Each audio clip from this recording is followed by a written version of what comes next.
public comment. I have none listed for public comment in the room. Is there anyone on Zoom? Okay, thank you. With that, we will move forward to the approval of the consent agenda. Do I have a motion?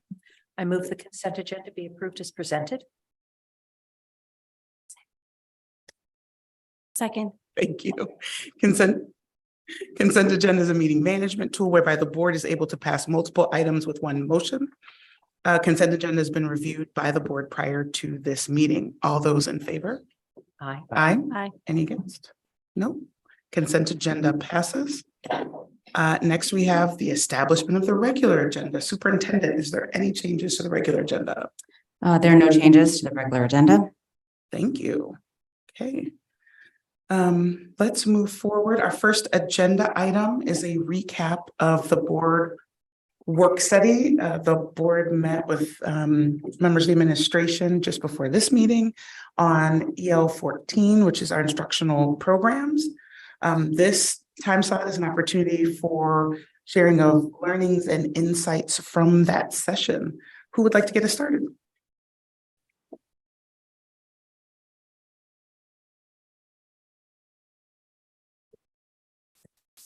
I was like, we just wait for you. I thought we had a really good conversation.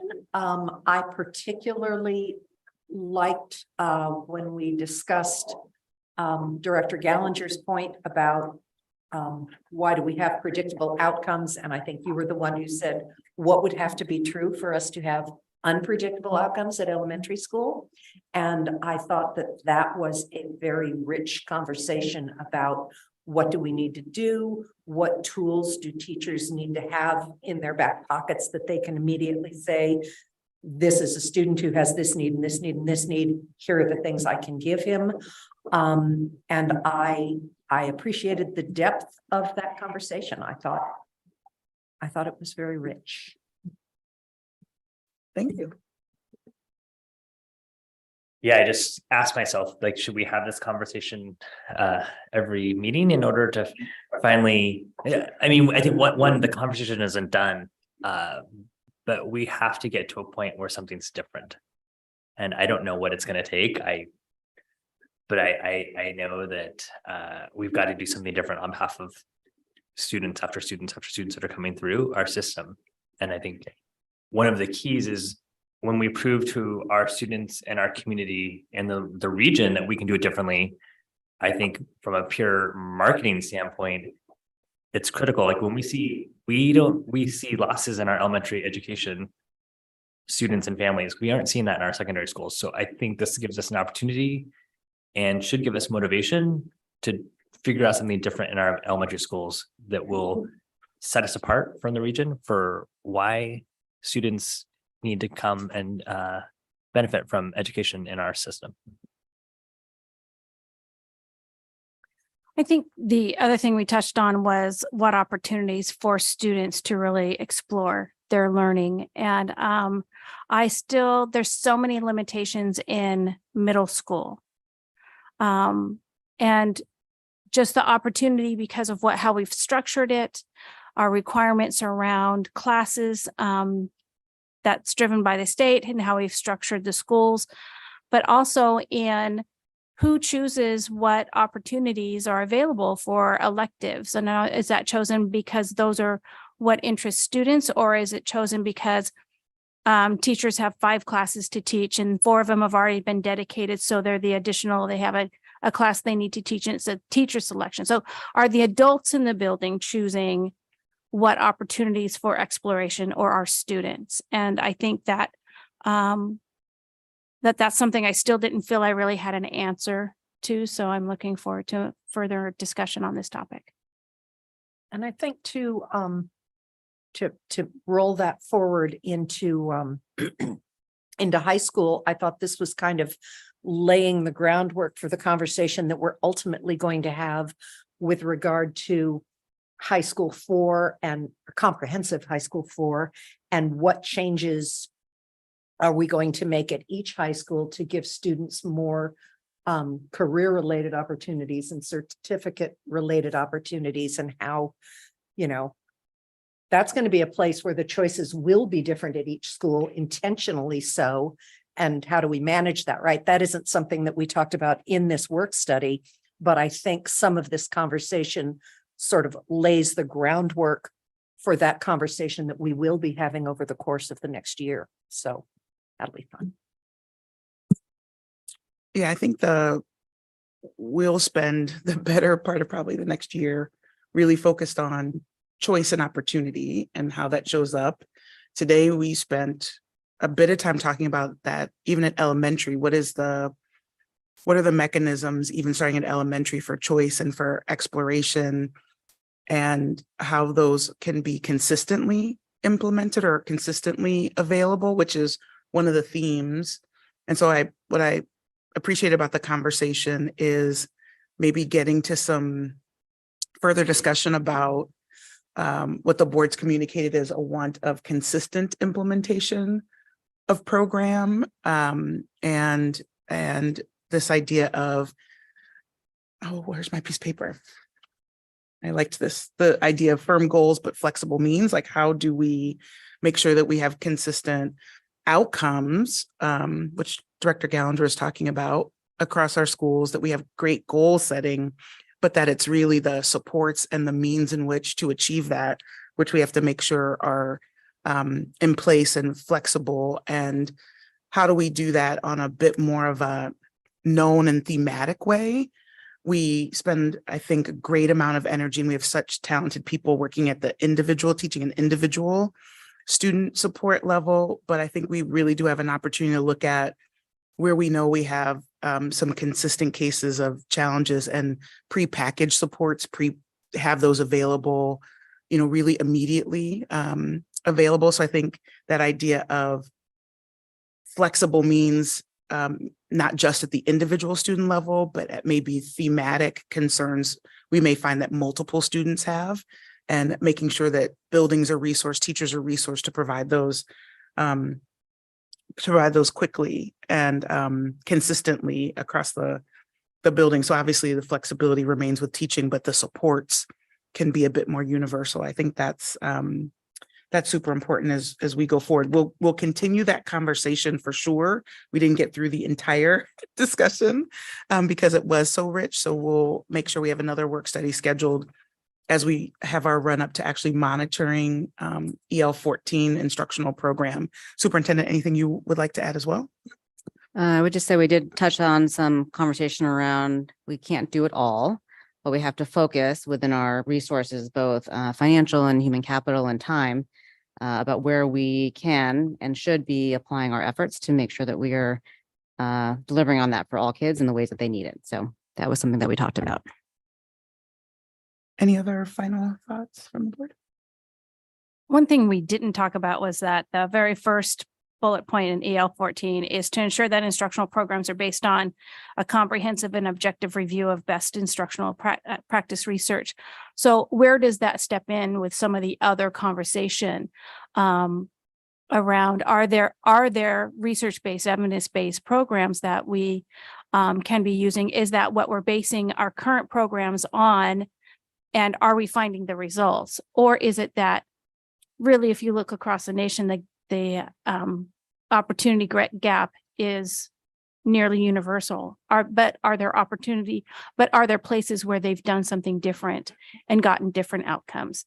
So I think it's a challenge for staff when most of the school districts across the nation deal with this issue, and it doesn't seem like anyone's kind of cracked the nut open to be able to figure out what's inside, what can we be doing differently, but are there opportunities? Are there places that have, and what has that different thinking produced?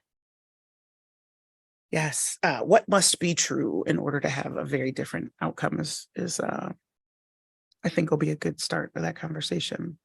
So with that, I think we can move on to our next agenda item, which is on resolution 1208 and bond refunding. Superintendent. Great. I believe we have folks joining us. Yes, we do have folks joining us, but we're going to get a preview and preface of the bond refunding topic by Mariah Banasic first, Executive Director of Finance and Budget, as But well first, as, you're gonna need a motion. So Oh, apologies. I apologize. Yes, I was like, I my jumped notes are a in. little out of order, so. I was just going to ask Yep. about that. Okay. I move the board adopt resolution number 1208, providing for the issuance and sale of refunding bonds in the aggregate principal amount not to exceed $37 million and delegating to the superintendent and or chief of finance and operations of the district the authority to determine the structure of the bonds, approve the interest rates, maturity dates, and principal maturities for the bonds. Second. Thank you. Extra wait time I was giving, just to make sure. Yeah, so there are changes to the markets, and so there's also just a preview for this next topic, and we'll be joined by legal counsel as well. Yes, thank you. Good evening, Mariah Banasic, Executive Director of Finance and Budget. So in the prior year, we refunded a bond that resulted in $2 million in tax savings. And at our last meeting, Piper Sandler and municipal advisors presented on another bond refunding that could result in upwards of 1.5 million, and at the low end, it was $350,000. So in recent, it's the market's always changing. And right now the interest rates have gone up significantly. So the market conditions are not at this time favorable. However, we're presenting this resolution in case because we can't predict the market. So the interest rates might go down, and then it would make it favorable to refund the bond and result in some tax savings. So I would like to invite Scott McJanet to come up from K&L Gates, our bond counsel, to talk about the resolution. Thank you. Thank you for having me out. It's been a year or two since we did our last bond, and it's great to be out again. I love the room, and someone's got barbecue back there, and I really want to know where you're getting your food from. It smells amazing. Tonight you have in front of you Resolution 1208. As with your last bond resolution, it's in the form of a delegating resolution, which is not approving a sale which has already happened as we did 20 odd years ago, but is delegating to executive staff the authority to complete the bond resolution when the market timing is right, without having to rush you in for a special meeting. Ever more complicated these days as you have to post notice and get it up on your website and everything. The resolution is, as you were discussing your last meeting, refunding your 2013 bonds. They have two term bonds outstanding, the 28s and the 29s, for about 35 million. Your redemption date, the first available date, has already passed that you could call these. These bonds are callable at any point when they're in the money, and after you have adopted this resolution authorizing the issuance of the refunding bonds to take them out. As with your previous delegation resolution, the most important features of the resolution are the box that you wrap around it in terms of limiting the authority of the district to go out and complete the sale. So you are not going to do it if you can't realize debt service savings. Your savings target is set fairly modestly at 1%, but if you're not going to make at least 1%, come back and talk to the board and let's see if there's a reason why we want to go forward with this. There's designated personnel who are authorized to complete the transaction, your superintendent and your executive director of finance, Mariah. And the sale terms in section 10 capture all those foundational items that limit the authority to complete the sale, including the not to exceed amount, the savings target.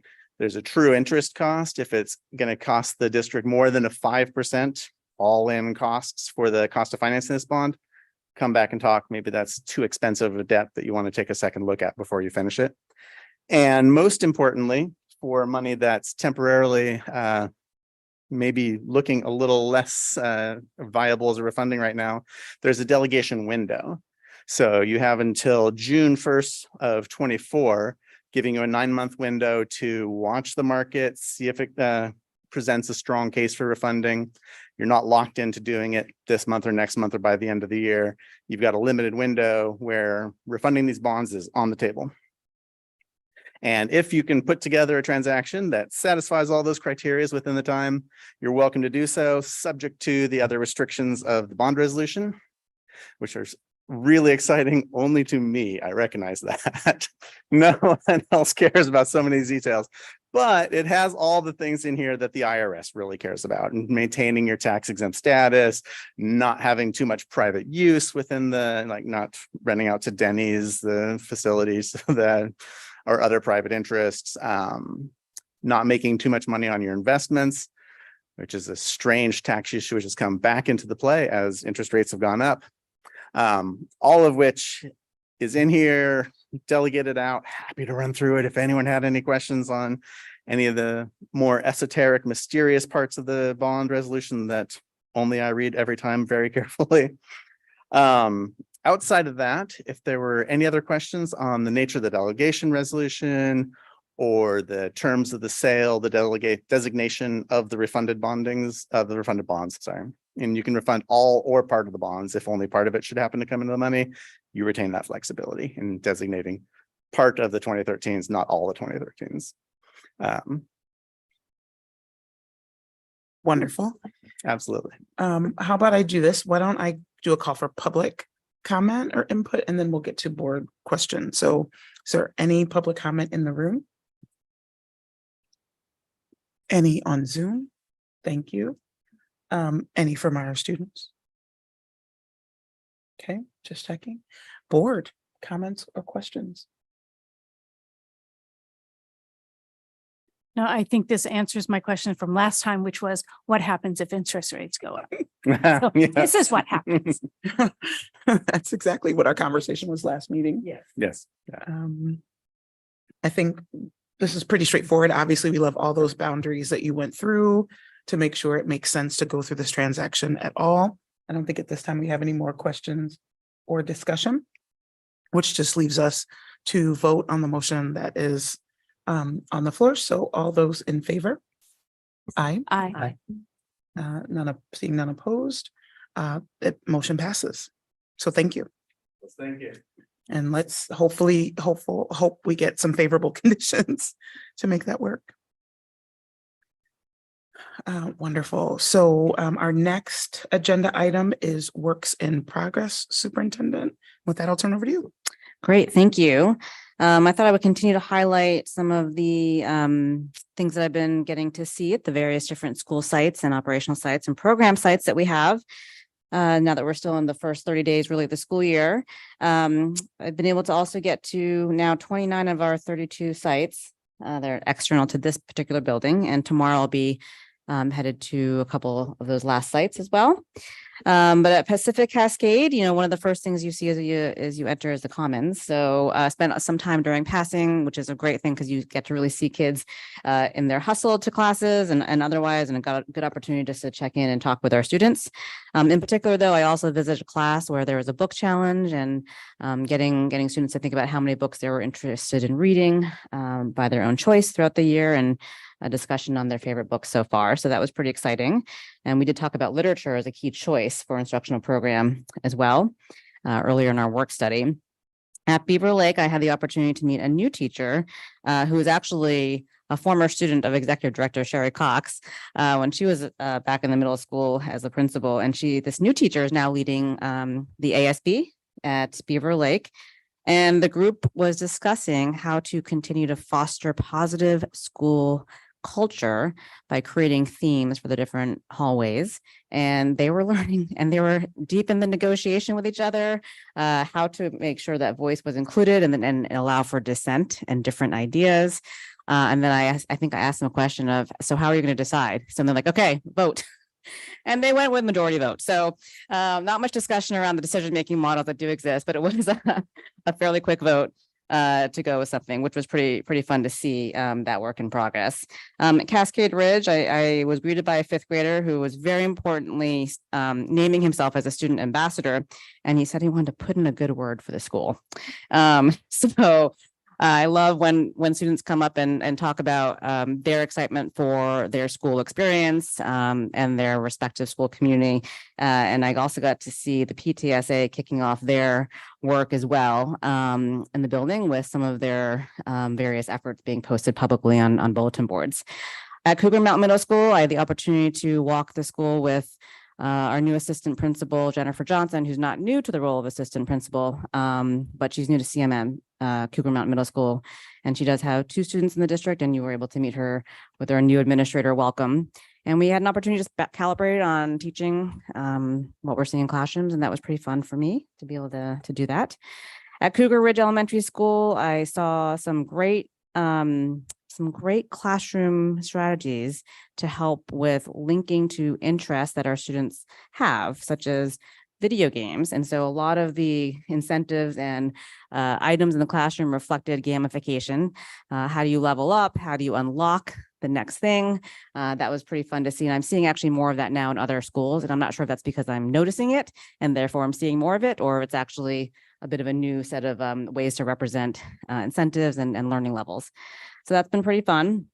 At Grand Ridge, I also got to see the PTSA team who were sharing their progress for the year so far, and really excited about that. So it's been great to see our families in our schools and contributing and spending their time and effort to contribute to the school community and to engage the parent community as well. At Cedar Trails, I saw some great math lessons, just really seeing our teachers really breaking down the various ways to teach math and to have our students represent their learning in multiple modalities, whether it was through writing, through pair shares, and other things. And that was very impressive to see. At Challenger, I had my first rainy day recess. So sadly, the weather is upon us, as we are seeing tonight. It's very rainy. So we got to see students enjoying the rain, which is more fun for students than sometimes adults. And they are doing recess now before lunch, which is a switch. Some of our elementary schools are doing that. And that's helping, I think, students get very hungry so that when they go to lunch, they're very focused on their lunch activities, which is just a shift for them over the last year. And today I was at Newcastle and I got to witness the beautiful return of the gymnastics unit. And we have not had gymnastics at the elementary school since the 2018 to 2019 school year. And that was just fantastic to see the physical education teacher leading through that district unit and seeing the pure joy of the students in their gymnastic activities. And this was the first day it was being rolled out. So it was particularly exciting. And I visited ACT today, our Academy for Community Transition.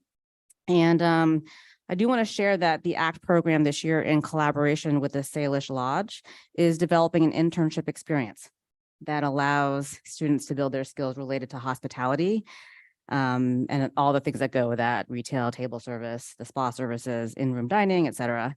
And some of our third-year students will be cycling through a month-long mini internship throughout the school year. And I did meet one student who excitedly told me that, because they just did some interviews, that they think they won out compared to some of the other students from some other districts potentially who are also participating, because they nailed the uniform, which is a black shirt and a black pair of pants. So that was pretty great to hear about. And also we'll be sharing more about that in our various news channels about how that kicks off as well. A couple of other highlights. This past week, I was able to join the Issaquah Schools Foundation board with board president, Director Mullings, and collectively we provided both an update of the school year and also a preview of this board meeting. And I've been having regular meetings with our student representatives to the board, and that's been amazing to hear the questions that you all have around board process and how to prepare, and you're showing up, and that's awesome. And I know you're through our conversations just curious and excited. So again, appreciation to you all. I do want to talk about some other things that are fairly practical as well. So, and helpful updates for those that are listening. But there is a possibility of a federal shutdown. So I do want to make sure I note that. And depending on the duration, there really should be minimal to no impact to us, but we'll continue to monitor the situation for any impacts to the district, and in particular to the King County, which holds some key funds that get distributed through federal dollars. So other key things, updates around the district: the biennial Healthy Youth Survey is going to be launched in October, which is this next month. And it will be, the window of time will be between October 9th to the 27th. And that will be dependent by school, but each school has on their website the exact days and when that will be happening. overall. So it's as a reminder, the Healthy Youth Survey is sponsored by the following state agencies: the Department of Social and Health Services, Department of Health, and Office of the Superintendent of Public Instruction, and the Liquor and Cannabis Board. I also want to share that we are going forward with a partnership with communities and schools, which we've talked about at various moments, but it's really to help coordinate and provide tiered support to surround students with a community of additional support. And their goal is to provide and contribute to Issaquah Middle School's progress toward goals in their school improvement plan and address the needs that are identified in their own assessment and partnership with our team members. And we're in talks to expand those services to Issaquah High School as well. And I think that that's been confirmed as of today, later in the day. So we'll be partnering with communities and schools for both Issaquah Middle School and Issaquah High School. A couple other things I want to share is that we are excited that Issaquah School District has joined the Guaranteed Admissions Program, which is offered through the Washington State Council of Presidents.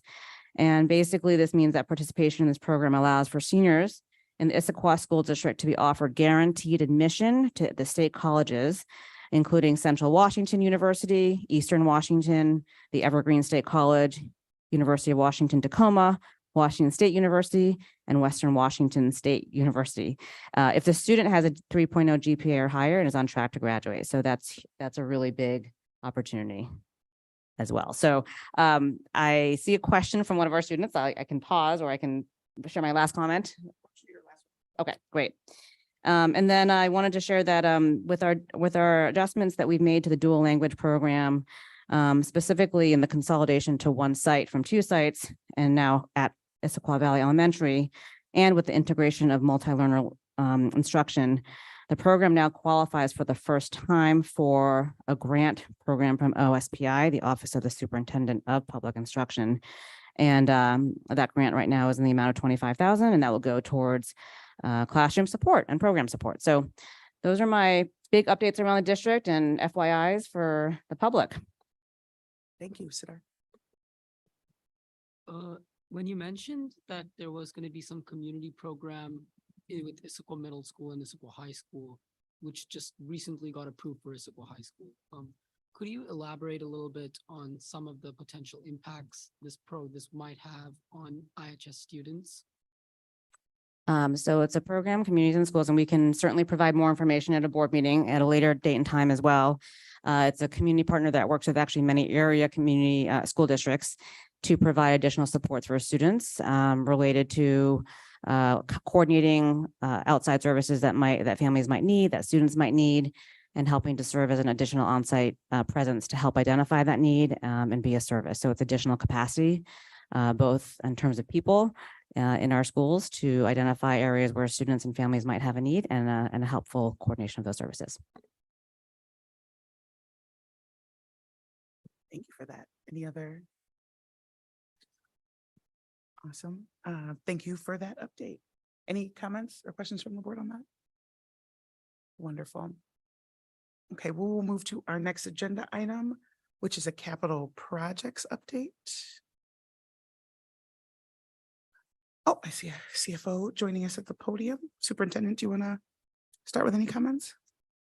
This is just part of our regular monthly now updates that we're returning to for capital projects. And I know that CFO, COO Martin Tornillo will be joined by Tom Mullins. Thank you, Chief of Finance and Operations, Martin Turney. Tom Mullins to my left, Director of Capital Projects. We are here to give a follow-up to what we brought to you on August 24th around some potential proposed repurposing of 2018 critical repairs levy funds. So we wanted to bring back after the conversation what we heard and what we see as our steps going forward. So in terms of we had some high priority items that we brought that we feel needed to be done fairly quickly.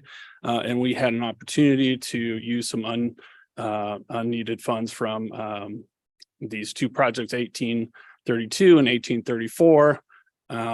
And from your feedback, it sounded like as long as we contained those within the 2018 levy and we could address these priority needs, that was favorable. So our plan is essentially to use those needed funds from those two projects and get the fire alarm replacements at the two buildings listed there, and then the DOS system as well. So that that is our plan to add budget and get those projects going. The other item that we brought to you was about the investment grade audit related to the Clean Buildings Act. And so feedback from the board was the preference to start with the audit of the larger buildings and to keep it contained, keep it out of using any repurposed 2018 levy funds. So based on that, our proposal is to start with those high schools that we talked about last time, use the designated 2022 levy, critical repairs levy funds of about $250,000 that we have budgeted there. And then we can go ahead and get started with that audit with the high schools. So simply put, this slide kind of encapsulates what I just said. We essentially will get started with those projects. We will move those to in process, including the investment grade audit. And then based on what we heard, we will also make sure that anything that we have as unspent funds or unneeded funds for these projects as we go along, if we find out we don't need as much for these projects, we will keep a reserve in the critical repairs levy 2018 so that we are using those funds to accomplish the whole array of 2018 levy projects that we have yet to complete. Oh, I do also want to mention before questions that we have been planning to bring and post the one-page project summaries that we've previewed last year. And so for the October capital projects update, we will be announcing that those are up and posted on the website. And we also have updated project status for the 2018 critical repairs levy and the 2022 critical repairs levy items. So any questions?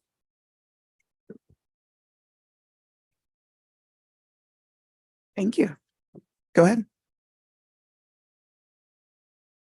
Yeah, excuse me, sorry.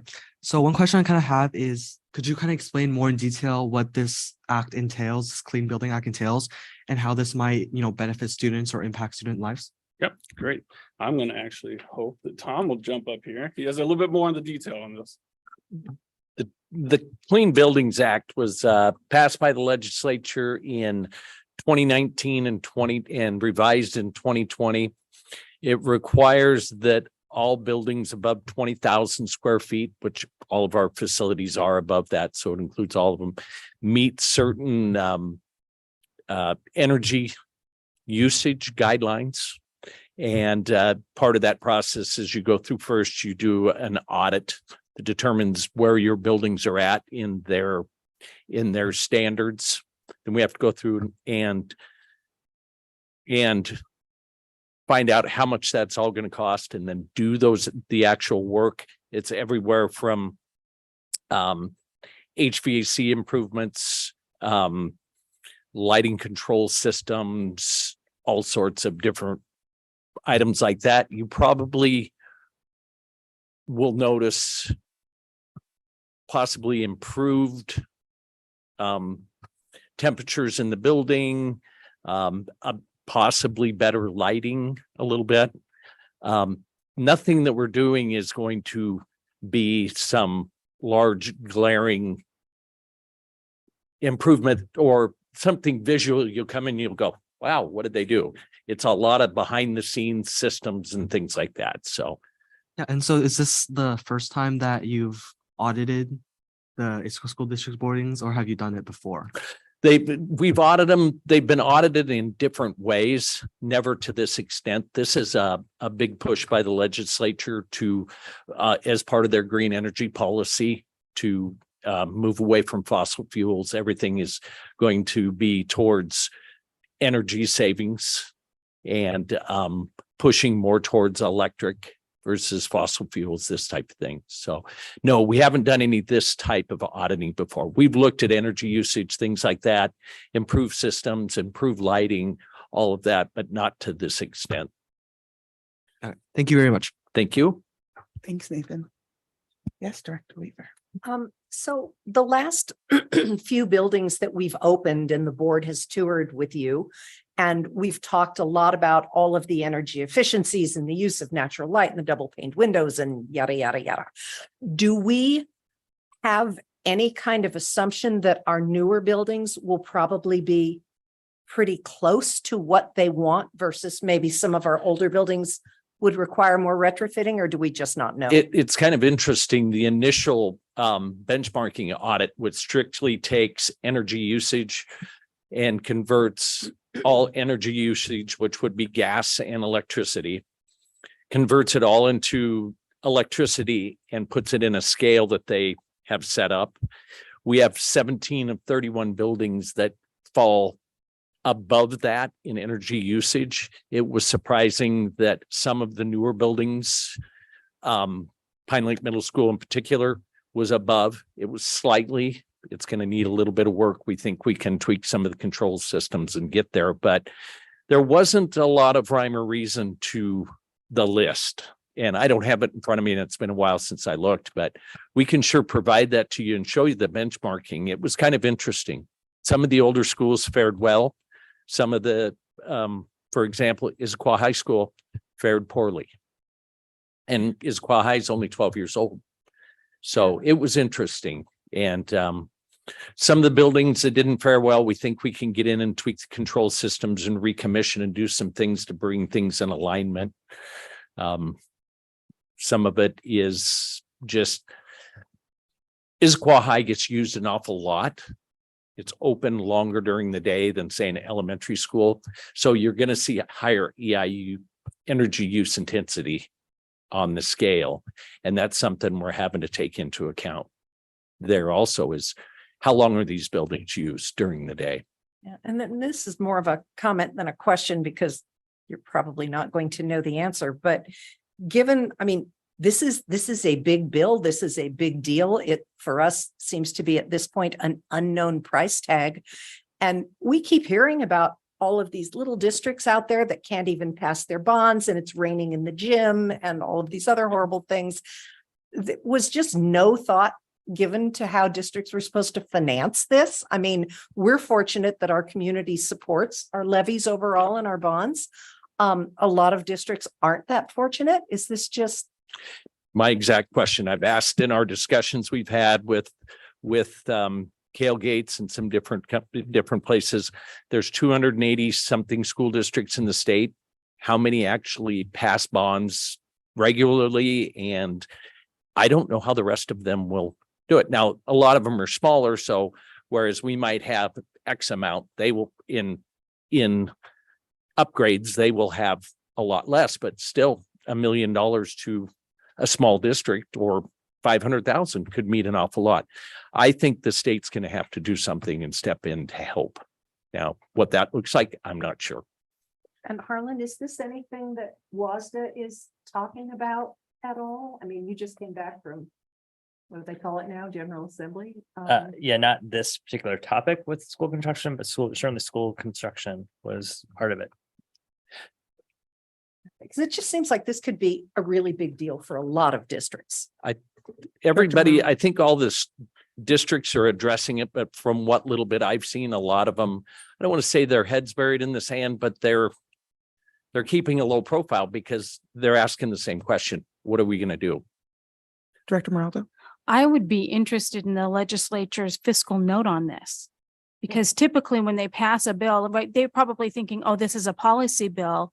But what was their fiscal note on this? Because again, it falls under the unfunded mandates, it sounds like to me. Like, oh, we're going to make this change. And so I would be really, I don't know who would be the one responsible for doing that, but really finding out what was the fiscal note associated with this bill and what are their plans. I think it really is something we're going to have to talk about with our legislature. The legislature funded and I don't know if they don't call it fully funding, but they funded, and I think there was 72 million in early adopter money that we're looking at and trying to get towards. The process is complicated, but $72 million over 280 school districts for Well- what could be hundreds of millions of dollars is. My concern is that they're going to distribute it like they do SCAP. Yep. And they're going to be able to pay our sales tax back to us. Sir, Nathan? Go ahead. Another question I had is, so you're in the kind of the stage of like getting the audit kind of approved and doing the audit. So do you kind of have like a date or time or like a timeline on how long the improvements that you're planning on taking will take? We don't necessarily have a timeline, but the state has dictated a timeline. Buildings over 220,000 square feet. Now, and keep in mind, this is not just school districts. This is every commercial building in the state of Washington, which you can imagine, private, public, whatever it might be. All buildings over 220,000 square feet have to be, everything has to be done, and the final audit has to be completed by, I think, June of 2026. 90,000 to 220,000 square foot buildings, June of 27, and 20,000 to, I think it's 90,000, have until 2028, June of 2028.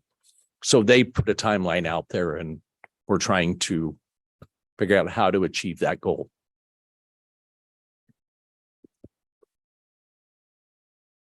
Any other questions or comments? Okay. Thank you. Thank you. Appreciate the consistent updates. And I'm looking forward to seeing the new reports in October. Thank you. So next on the agenda, we have monitoring of EL 15 technology. Do I have a motion? I think so. I move the board accept the monitoring report EL 15 technology learning environment as presented. Second. Thank you. I know we have obviously a presentation. We also have some student input we'll go through. We'll then ask for public, I will then ask for public input before some board discussion. So we don't get started with the presentation, Superintendent. Actually, we're going to have Student Representative Mia Go first. Williamson go first. Yes. Oh, everybody came in tight, so I Yep. assumed she was second. That's okay. Thank you, Mia.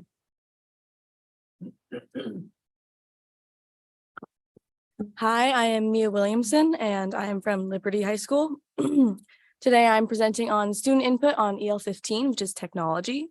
I collected my data via a Microsoft form that I sent out to all Liberty students through Canvas. The form was open through September 5th to September 19th, excuse me. And it gathered about 245 responses from a total of about 1,300 students in the building. And then I basically based this survey in two halves. The first half was more on the one-to-one laptop policy, because for students, this is kind of the main thing they think of when they think technology. And then the last half is more structured around the EL itself. So I'll just go through the questions I asked and the data I got from them. The first one was simply if students were given the opportunity to check out a school-issued laptop. Answer was yes, obviously. Many students, if not all, have a school-issued laptop, and getting them wasn't an issue. The second question was, does your school-issued laptop allow you to complete all your schoolwork and homework without major difficulties? And this was a very positive answer. Just under half of students answered very often, and about 40% answered always. So pretty positive response there. I know at Liberty this year we have a newer selection of laptops. We got rid of all the really old ones, so I think that's helped a little bit. Next, I asked that even if students have a school-issued laptop, do they find themselves choosing to use a personal device instead? And it was a little bit more mixed, but in general, students do prefer their personal device. Many of the reasons given were that their personal devices are faster, they know how to use them better, they're more comfortable with them, things like that. But I still think that the school laptops are adequate, they get the work done for students. It's important to note that Liberty has no policy on whether students have to use their school laptop or not. Sometimes, of course, you'll have a quiz or a test and you need to use the lockdown browser, which is a program on the school laptops. Sometimes you might need Logger Pro or Vernier, which are science programs that are used during labs. So school laptops are really useful for those purposes, but a lot of times for like busy work or other classwork, students prefer their own devices. I asked if students have any major difficulties with their laptops, what were they? And this one was perhaps the longest response from students. There were a lot of complaints, obviously, and they kind of fell into 4 big categories. The first was the Wi-Fi and connecting to the internet. Sometimes laptops won't connect to the internet even prior to logging in, which makes it impossible for a student to log into a laptop. I've had students who got kicked off of the Wi-Fi during a quiz and their progress wasn't saved. And so they did not receive the correct score on that quiz, things like that. The next category was logging in and just how slow laptops can be. If a laptop is shut down, it could take anywhere between 3 to 15 minutes to log in. If it's just from sleep mode, I think it usually only takes 1 or 2 minutes. So that's important to note. But students have noted that sometimes logging in takes up class time, maybe will take away from the notes they can collect during class, things like that. And then just overall, the school laptops are generally slower than what they're used to with their personal devices. The third category was blocked websites. And in my report, I said that I was surprised because I hadn't experienced issues with this. But strangely enough, on Monday in my AP Literature class, this came up as we were working on presentations, which I thought was funny because I've never had any experiences with blocked sites before. But talking to the director of technology at a meeting the other week about this report, I learned that teachers and students have the same filters for their laptops that are on websites that are blocked or not, but that this filter was, I think, changed over to a different one last January. So that's why students may be experiencing more blocked websites than normal. But that was just something that students complained about because sometimes when doing research or making presentations, they can't access materials that they'd like to. The last one was a little bit more individual. Sometimes laptops don't hold a charge or they have a certain key that you have to press down super hard on to make it type.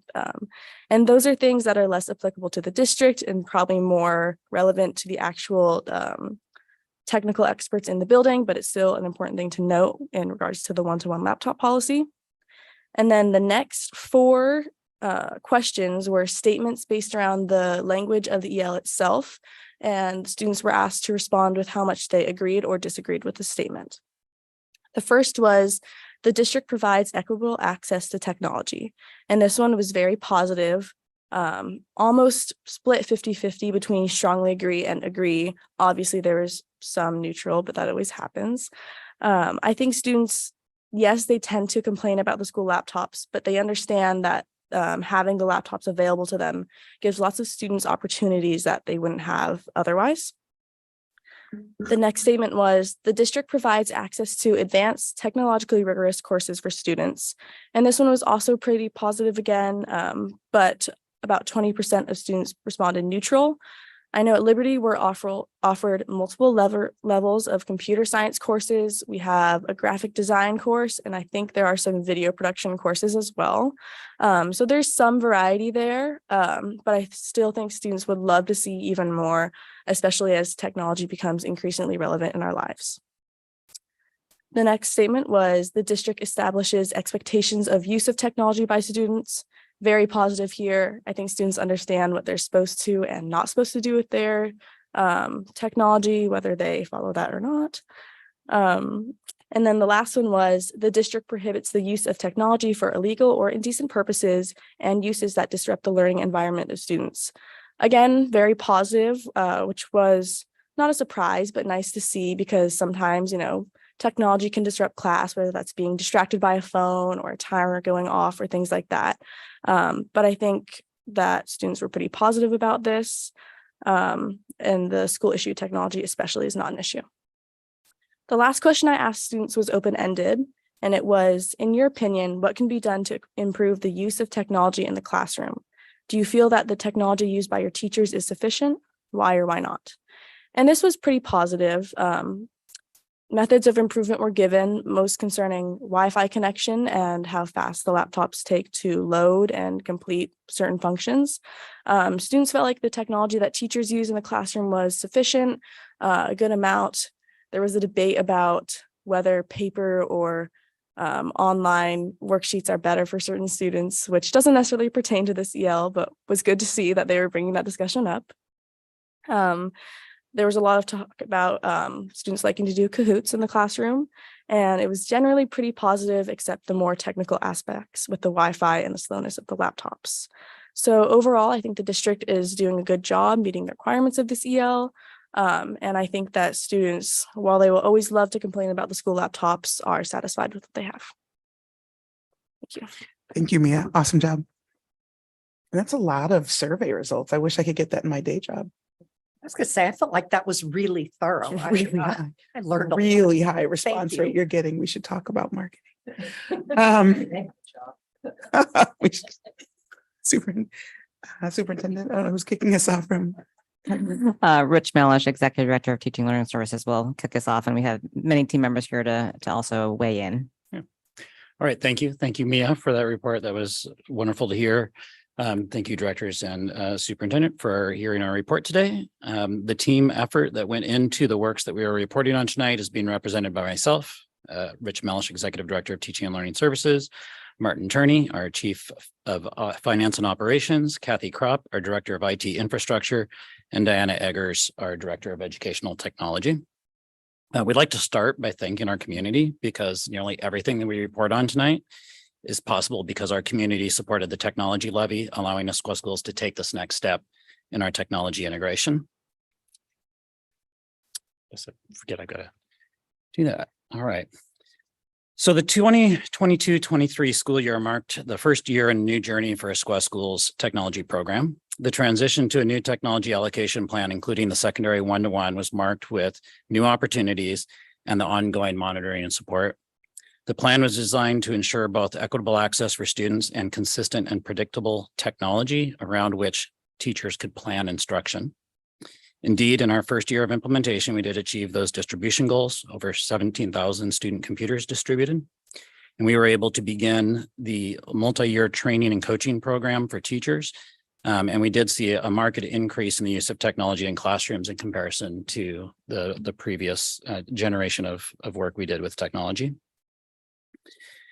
We were continuously learning and making mid-year adjustments. During the year, we investigated reports of connectivity issues. We engaged with students and staff around the use of personal laptops, and we worked with students and staff to determine what issues were caused by hardware performance versus user issues, so that we could take appropriate actions to address the issues raised. I think I should have just said, listen to Mia Williamson's report, because it so nicely represented it. But this was just one of the questions out of the survey that we just put in here to capture the scale and the kind of generic kind of fallout of the feedback we received, both through surveys and through other engagement efforts. So thank you, Mia, for being much more eloquent than this slide. Okay, our monitoring plan last year.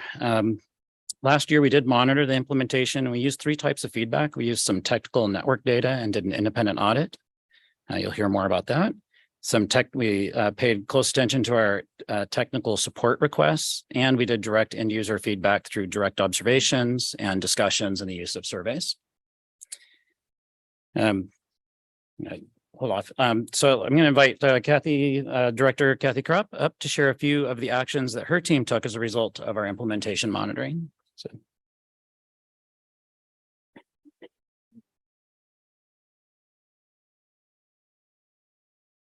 So for hardware support, our goal is for every student to have access to a functioning laptop.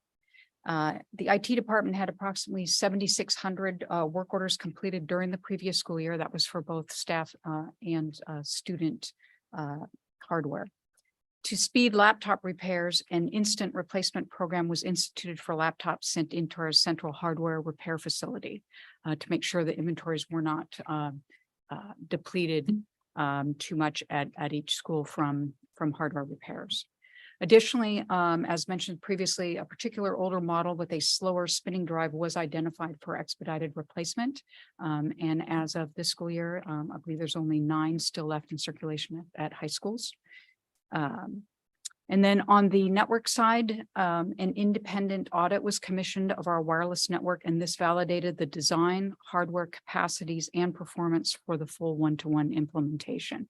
There were some performance tuning optimizations that were recommended, and those were implemented last year. So.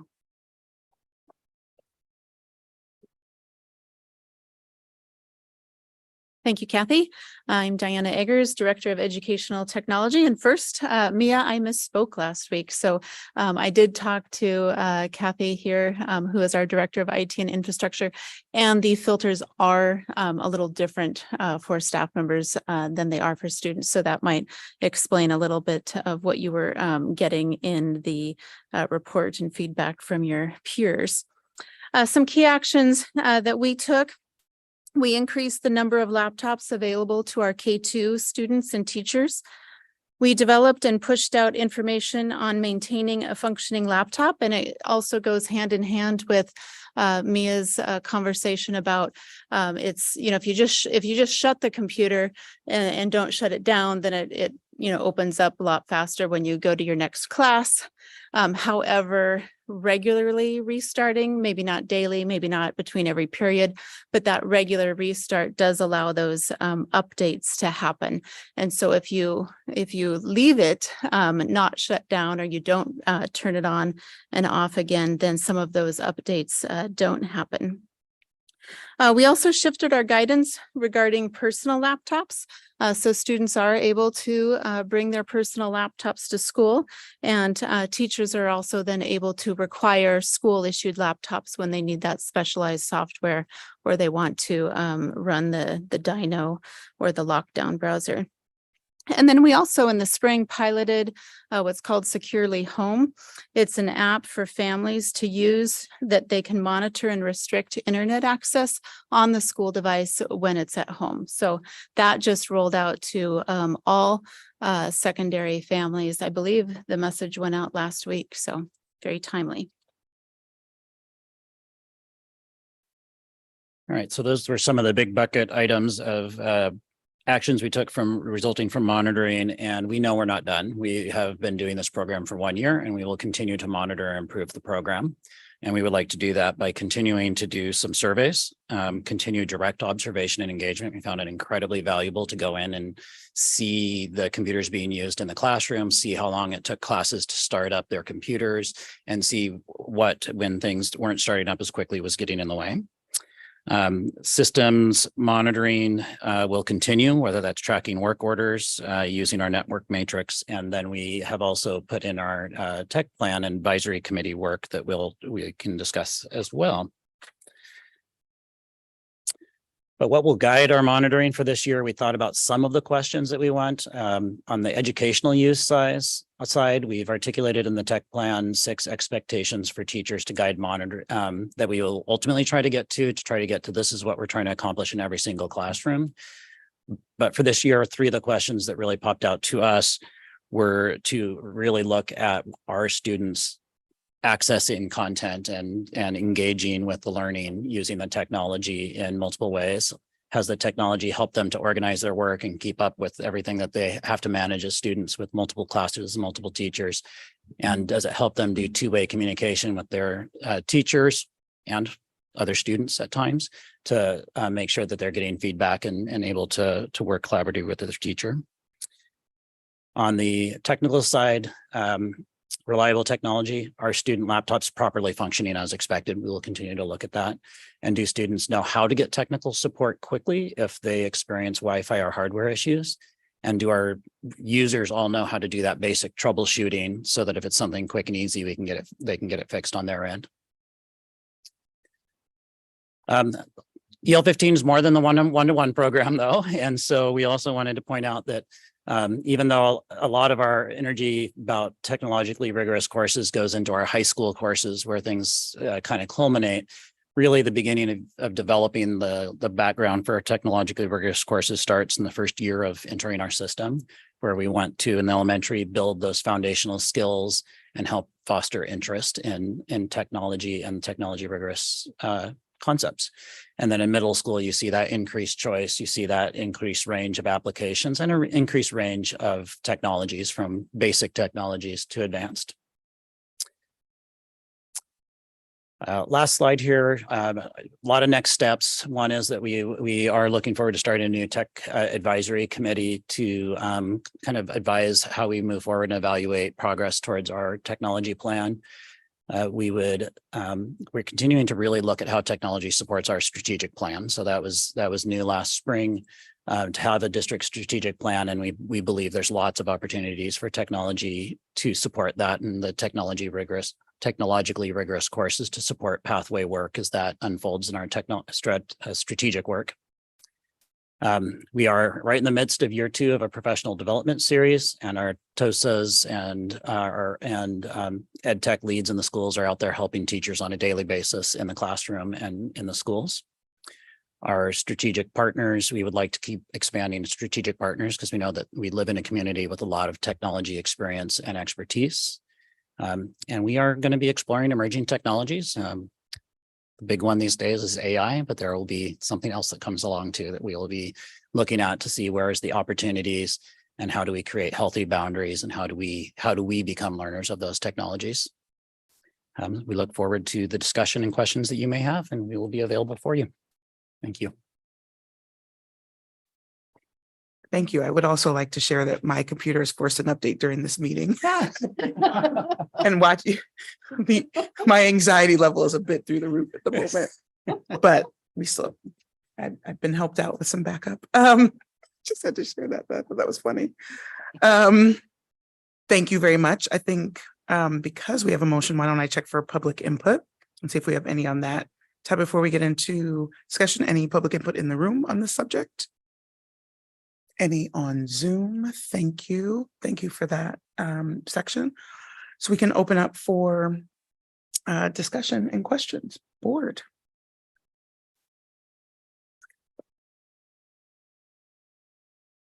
I can start with mine just because I wrote down what my questions were before this happened. So what are we doing about the Wi-Fi? Oh, come on.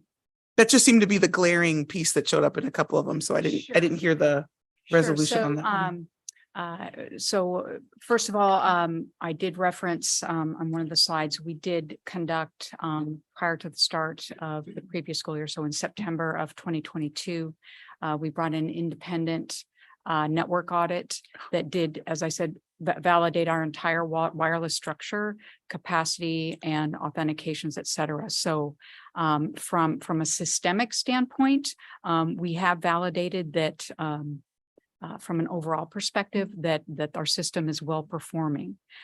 So hearing individual reports from the survey is troubling. And so I'm also not sure to what extent these issues exist. So for example, drops can be from different things. Like I wasn't actually clear whether the drops were from a personal laptop or from a district laptop. So I wasn't sure if the survey question was that specific. And then the other point, and I believe it was in one of the slides, was if students are connecting to the guest wireless, there is a 4.25 hour hard baked maximum into the wireless hardware where you will have to re-authenticate through the captive portal. So that's the ISD guest system. So I'm hypothesizing perhaps it could be something to that effect. And then last but not least, there could obviously be something wrong with the laptop hardware or software. So in that case, seeking technical assistance from our tech support crew would be the ticket. But yeah, last year overall, from a system perspective, from a work order perspective, we had probably about, I think, 1 or 2% of our work orders referenced wireless for the physical hardware repairs. So mostly what we see on that end are more keyboard issues, LCD panel issues and that sort of thing. Mm. So I'm anxious to hear more about the Wi-Fi drop issue and really dig into that and take it from there. Fantastic, thank you. Yeah. Maybe the other comment I'll make before I go over questions is purely a comment, and PCMS curriculum night this year was great. But I thought one of the things I was really impressed by was I think almost every teacher went through some level of how students were accessing their technology, what was available to them, and the very first period, which I think was like the Links Life period, when they were going through that, they went through a lot of the basic accessibility functions available, which was near and dear to my heart. So I was very happy to sit in the room and see that level of review, so all the parents could understand what was available to the students and how clear they were on the use of technology in that process. Was my hand over here? Siddharth, was it you? Siddharth? I just wanted to share like some of my findings or my personal experiences with Securely, which is the security system. So sometimes I notice that especially, I'm not sure whether it's Securely or not, but sometimes when I want to watch like YouTube videos, which my history teacher gave, which is like about controversial subjects, then sometimes it just blocks it, and that's really, really difficult to deal with. So like, is there is anything being done to like mitigate some of those issues, like where stuff which are thought of as controversial, but a teacher wants students to see the video, that content, like, is there anything being done to prevent those sort of errors from happening?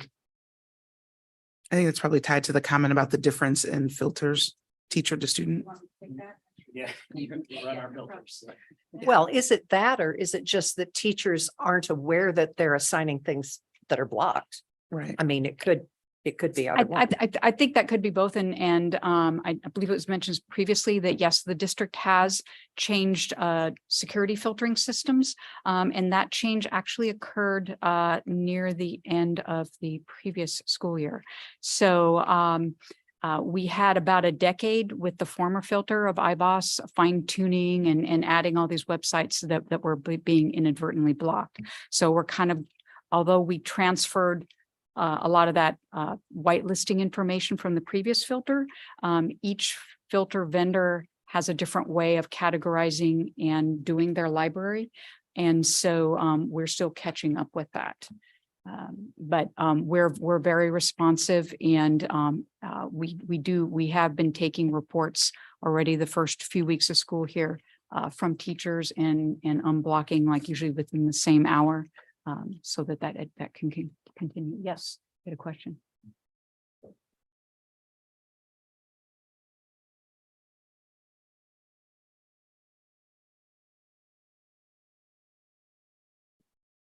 Well, I was wondering why this filter change was initiated. Actually, to provide the parent benefit. That was the big driver for the change, because that was really requested by the community. So that's pretty much it in a nutshell. So what does this parent benefit entail? I can cut off my kids' Wi-Fi access from my phone with Securely from their school device, which I didn't have control over before. Yeah, and I can do it in the house, but I know how to do that. But yes, there's on-demand controls the parent can have over the device that we didn't have before. And reporting for the parent, Yeah. and things like that. So in case kids were wondering, yes, Yeah. we have a bit more control. Thank you. Board. I think I would like to see a more robust survey in the future that really asks students a deeper question than was asked of question 12. When question 12 says, in addition to the district issued laptop, do you have a personal laptop for your own use at home? I really would like to see us get to the heart of, is what we're doing and offering, does it make sense from a feasibility and financial standpoint? Because when the data from that question says that 88% of our high school students have a personal laptop at home, and 78% of our middle school students have a personal laptop at home. If we're hearing concerns about the quality of laptops we're offering, it seems like we could shrink the number of laptops we're offering, offer a higher quality to the students who need a laptop, because it just seems like we're doing redundancy. And what value are we getting for the significant cost of redundancy, when by and large what we're hearing from our students is they would prefer to use their own device? And there are rare moments when they need to have a lockdown browser or other specific curriculum, but over the course of the year, I had 2 students last year. It was a very rare time where they, quote, needed to have their laptop. Because the other concern I have is the weight of the backpack in the middle schooler. I really feel that's a pretty significant thing that is being ignored by our district. And at least for me, that's a really big deal from a health standpoint. So going forward, I would like to see questions, like any survey question, like how you build a survey is really more important than the answers that you get. Otherwise, you can craft any survey to get the answers you want. So you really want to make sure that you're building a survey that will objectively identify whether or not this program is effective in its intent, versus if we can improve it and deliver better products for the students who need it. I understand the equity behind it and I fully support that. But if we don't need to spend what we're spending for mediocre products, then the question is, why are we doing it?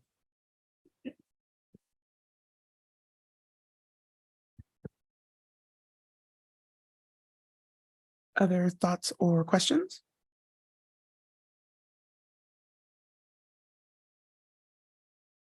Certainly, I mean, there's so much in the EL. It's trying to remember what it is I wanted to talk about.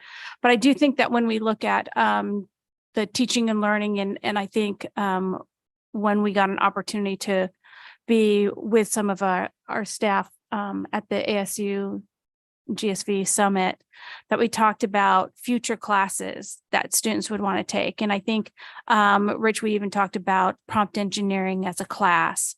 So as you're looking at some of this and planning for the future, are there opportunities like this? I know I saw a lot about the PD for teachers around AI, which I think is really important, but are we going to get to a point where we're going to have a policy? I mean, what kind of are some of the discussions we need to be thinking about? Yeah, there's two different strands I was hearing there. One about kind of the AI and where we will see uses, and the other about kind of the courses. Certainly we have in our CTE, we had a presentation a couple of weeks ago around our CTE that and our CTE advisory, really looking at kind of those future courses. And I think that's going to be one of our biggest opportunities to explore that. Actually, our online learning program this year does offer an AI course that students can take through the online learning program. So we're starting to see those options come to fruition in terms of student selection. So yes, I do anticipate, I don't know if it'll be a prompt engineering course. I'm not exactly sure what it's going to be, but I do anticipate that there will be courses where students will continue to work in this. I do understand some development in our CTE program around the computer science courses also will be, this is a big part of the computer science. In terms of AI, we put in the appendix of the technology plan kind of an initial statement to try to begin to come to some consensus. And we're looking at some ways to really engage some of our teacher leaders, because we have some incredible teachers who love to go kind of like experimental ground. And so we'd love to get a group of teachers to really delve deep into AI and say, let's look at where this is leading and where the opportunities are. So there's some things that I see likely to be emerging there. The ethics of AI is a really big one these days, and our teachers are very interested in how do we teach students to act in an ethical manner in this very changing world. And so the ethics of AI and the safety of AI are going to be right there with how do you leverage the use of AI. And then finally, I would say that I think Canva might have been one of the first ones that integrated AI in. So we have Canva as a tool that we have available, and it integrated an AI image generator with a little bit more educational appropriate controls. But we're beginning to see our vendors start thinking about how they're going to integrate AI into the products that we already have as well. So it's coming.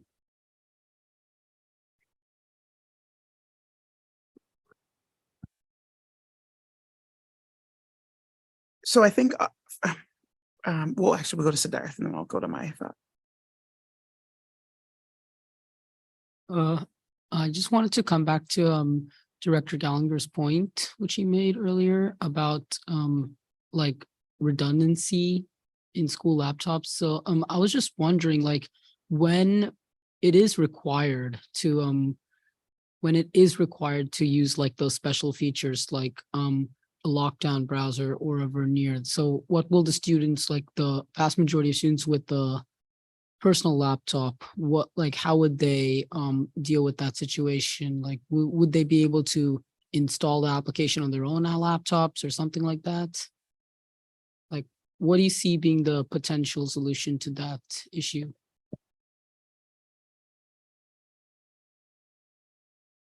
I think that's the question. Right. It's one of the fundamental Yeah. tensions, because when we did the pilot with our middle school and when we surveyed staff, the ability, it's not just the lockdown browser, it's the ability to do screen sharing, and there's various software that we use, and that predictability, knowing that those tools will be available if at night when I'm adjusting my teaching plans, I know those tools are available, I can plan around them. If I go, oh, I didn't tell people to bring their district laptop, so now I can't plan around them, then it puts a barrier to the academic use of the technology. So that's been one of the fundamental tensions that we've been wrestling with, is that teachers want that predictability and consistency that the district laptops provide. And understandably, students love using the technology that's comfortable and functions for them the best. So it's a tension that we're going to keep navigating.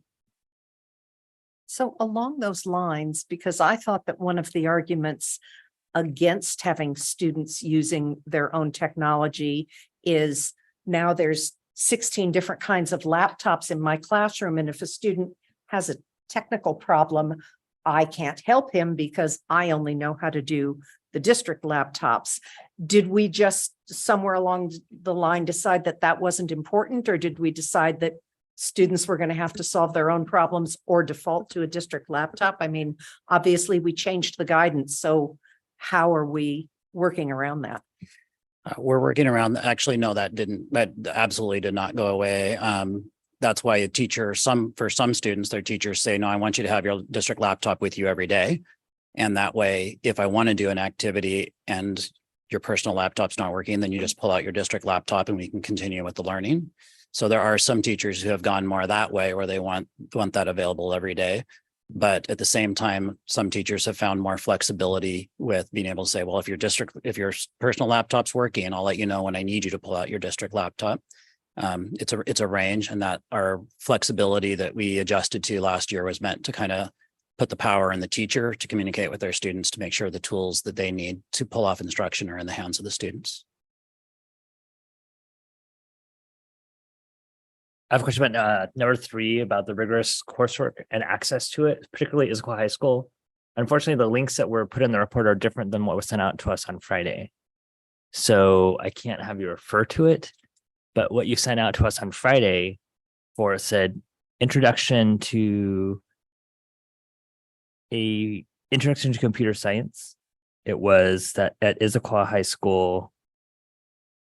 Sorry, I lost it. There's so many. 111 students requested it at Issaquah High School, and 64 were enrolled in it. And so I have concerns about the access when this EL in particular specifically talks about access to rigorous coursework and technology. So can someone talk to me about Issaquah High School's access to computer science?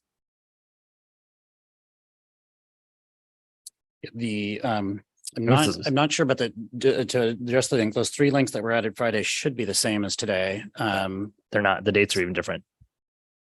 like if you look at the top of the spreadsheets, intro computer science. Okay. So the one that looks like this with these colors. Yes, yes. Yeah. If you look at the very top columns. Yep. The column dates for us that was sent on Friday was 23. And then one that was attached is 22.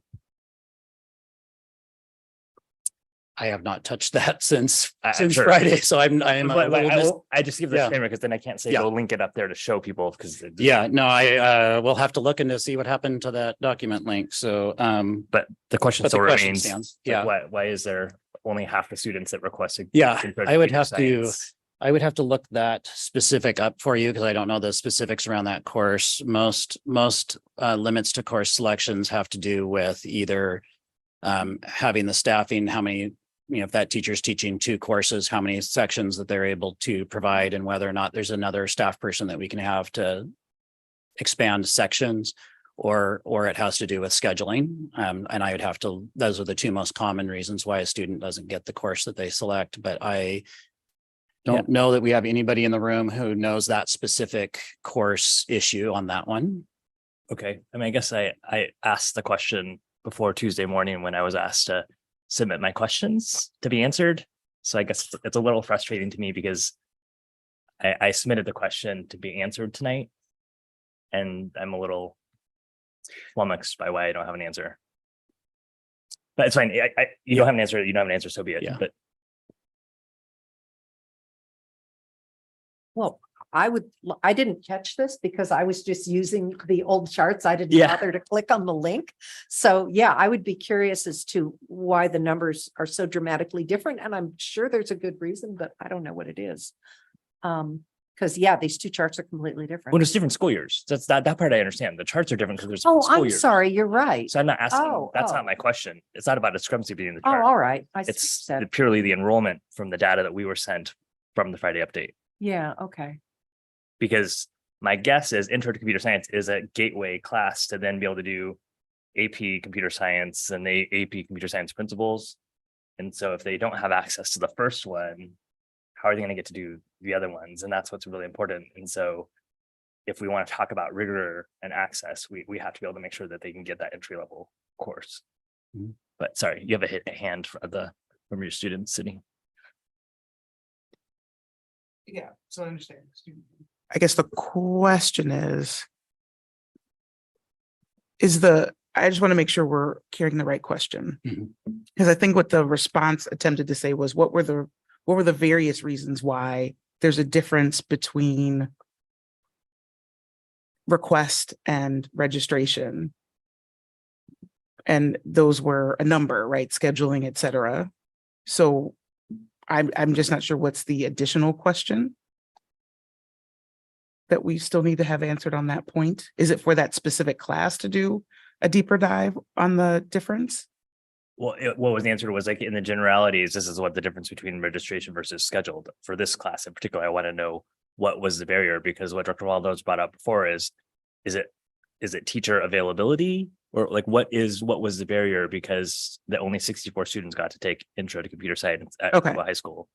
Okay, Or good. was it in fact that the rest of them decided they'd rather take something else? Well, if you look at, It's possible. I mean, one of the interesting things about having last year's data is that 99 students asked for it last year and 91 got in. Yeah, so it wasn't a- So it wasn't a problem. So something significant. So I would assume that most kids were asking for it because they wanted it. I don't think a lot of them were saying, oh, that's my second choice or third choice.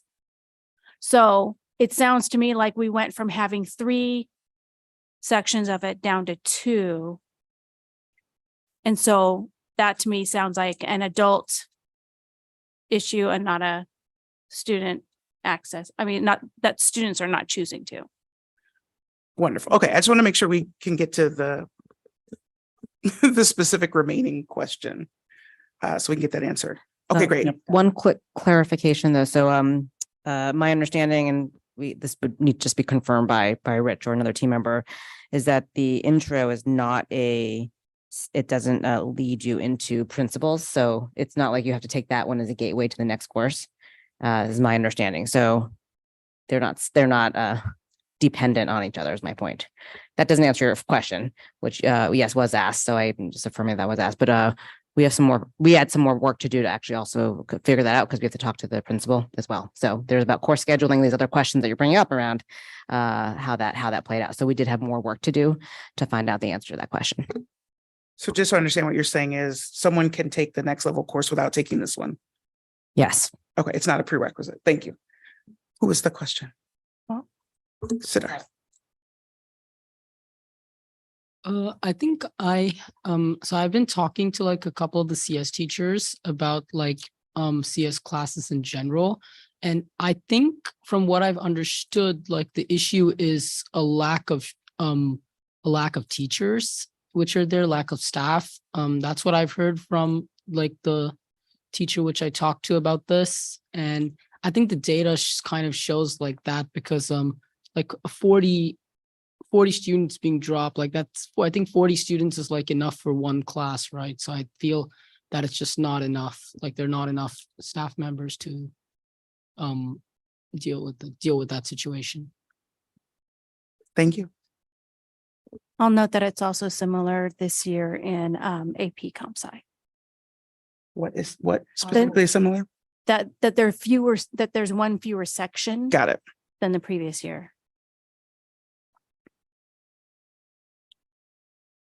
I can't see your name from here. Sorry. Ishida. My vision is cutting off at about Siddharth. I'd like to add that the situation where there's more students and there are like teachers has been happening to like our school in different courses as well.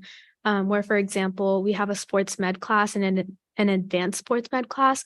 Both of them have been put together into like one class where one teacher is teaching both of them at the same time. So this is an issue which is quite overarching and it's affecting a lot of people. Thank you.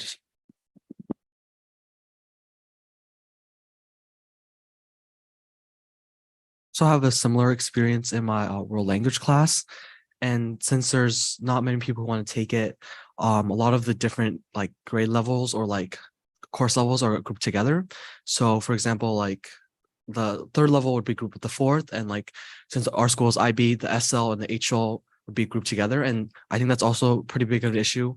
And because the content is drastically different, so the teacher has to split their time. Yeah. And so I know for the sports med class as well, I took that course in sophomore year, and I remember that for one of the classes, half the class would have to be on Zoom with headphones on in order to kind of listen in on something that was pre-recorded, while the other half got like a lecture.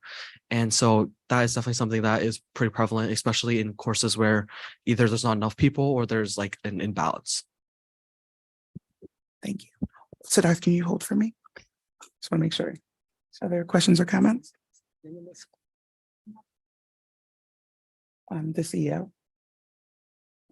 Well, I was just going to make a comment about. And I just move on to say if there's a net new point, because we understand. I mean, that's the reason why we're asking for the information is, do we have the right mix and balance? So I appreciate the examples, but we're going to move on to other things we want to make sure we dig into. No, I was going to make a comment about, and now I've gotten rid of the EL.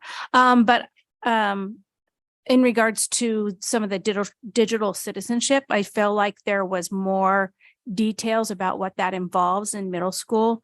So I think that was a recent adoption. So I do want to say I appreciate that, because that's something that we've really been talking about is what are we doing for digital citizenship for students. I am curious with the high school that it's being done during flex time. So is this similar to how we were doing SEL, and what does that look like? Because I thought we were now integrating SEL lessons into classes. So I was a little curious as to how that's getting implemented. Sherry Cox, Executive Director of Secondary Schools. Director Moraldo, that's a great question, and I'm not prepared to answer everything that happens in the flex time because the schools all have flex time, but it's done slightly different. And so I'm not exactly sure which lessons are taught in flex time, because you're right, we are integrating the SEL throughout the school day into the classroom. So that answers your question. And I wanted to answer the question that Director Gallinger asked regarding the discrepancy in numbers. at Issaquah High School for that class. So because our principals never stop working, I got an email just now that said, one, we had a great problem at Issaquah High School. We had more kids enrolled than we had planned for, which creates a problem, but it's good that our enrollment is up. And so we just didn't have enough FTE at the start of school to get all of those students into that requested class. And once we were given more FTE at Issaquah High School, we didn't have a teacher willing to do what we call a super contract and pick up a class during their prep period. So there is not anyone to take that class at this time. And so that's why there's that significant discrepancy. And it is correct that it's not a requirement to get into those other classes. So I do want to say around my point around what the high school is offering. I think it is really imperative. We heard that part of the reason we were pulling SEL out of flex time is that teachers are not required to engage the students during those lessons. That is basically a plug and play. Now, I don't know. I've not taken it. My kids, the flex time came after my kids graduated. But I am really curious because the digital citizenship, as you're going through, it's great that we're hitting it in middle school, but where I think it really impacts students is in high school, what's happening online. I know I'm sure the students could share about their experiences with bullying online, with what happens with mental health issues online. And so part of that digital citizenship, really interested in what's happening in the high school. So I love the detail in the middle school, and I'm hoping that we can see the same type of detail on what students are learning in high school.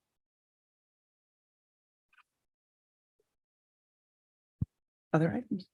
My last question will be, how are you monitoring the actual integration of technology into what's in front of students? We knew last year would be, as the initial year, there was less integration than we would obviously want to see in our final state. I mean, my students still brought textbooks back and forth. So have those issues been cleaned up where our textbooks are all online and on Canvas, and where there's more actual integration of the learning rather than just this extra device that they carry in their backpack that they open up once, maybe twice a day during their middle school experience?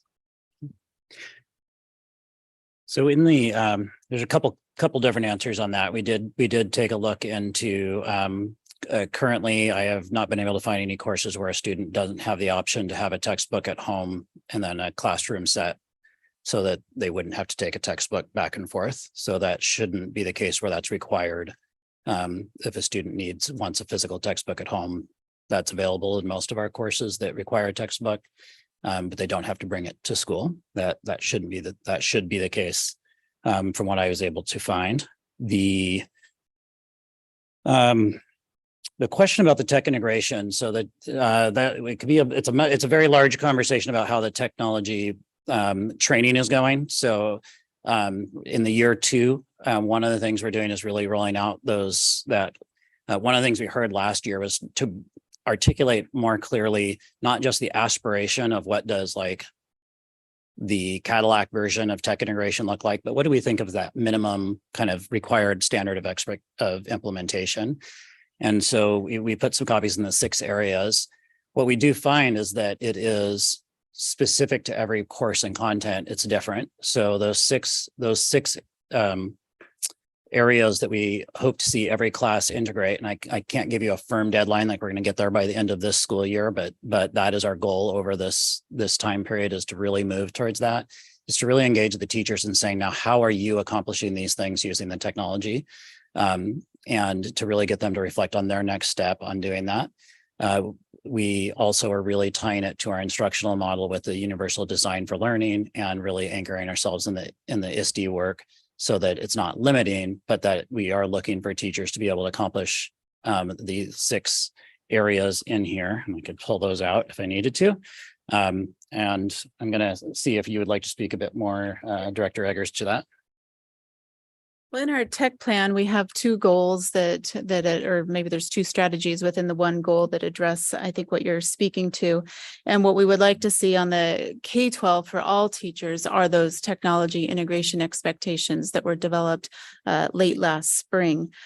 So where teachers create the procedures and expectations around using the technology, how teachers are leveraging the technology to support learner variability. And it sounds like some of you saw that at the curriculum night presentations, that teachers design activities that promote student use of technology and that prompts their creativity in both accessing their learning, but also demonstrating their learning. That teachers use that digital assessments, the information that they have about our students, about their students, to inform what they're doing in the classroom, to give students kind of that choice and voice and the tools then to represent that. And then lastly, that teachers are including collaborative tools and lesson activities so that it expands what students can do with their peers and then even maybe beyond the classroom walls. And one of our survey questions did address that. And some of the students, I think a large percentage of the students did indicate that they do use the collaborative tools that are available to them to work with classmates outside of the school day on schoolwork. And then just to add, you asked how we monitor that. And again, I'm gonna go back to one of our slides where we talked about surveying the experience that students have. So surveys will help us direct observations, so walkthroughs and going through classrooms and seeing it directly is an important part of monitoring. And then the surveys of staff as well is important. So having them set goals and then reporting back how are those goals coming along. So direct observation and surveys are probably our primary methodology for being able to monitor this. Thank you. And thank you to Dr. Cox for getting the answer for Issaquah High School. That was impressive.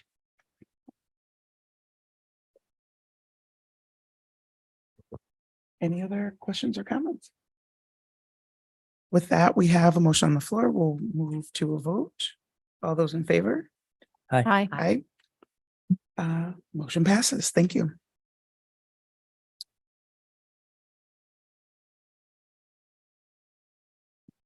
Next on the agenda, we have an update presentation around social emotional learning, universal screening process. This is one of the items we brought up last meeting that we wanted to dig in and understand the current state. So I appreciate the quick turn and having this up for discussion this week. Superintendent.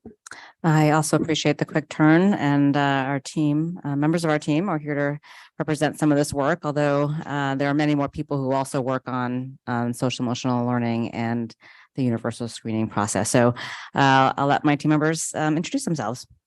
All right. Thank you, Superintendent and Board of Directors. We're thrilled to represent Priority Area 1 Student Wellbeing to speak a little bit about social emotional learning and universal screeners tonight. I'm Shireen Carver, Executive Director of Special Services, presenting alongside Melinda Reinvan, Elementary Executive Director. Okay, let's see if I can get the tech working after we had a tech presentation here. So, all right. So first and foremost, we just wanted to acknowledge and extend gratitude and appreciation for Issaquah School District's longstanding and ongoing commitment to social emotional learning as a component of our integrated multi-tiered systems of support. And so this evening, we're hoping to provide you a brief overview of our SEL programming and then also review the updated needs that were determined through analysis for our universal screener and the decisions that were made for adopting a new screener.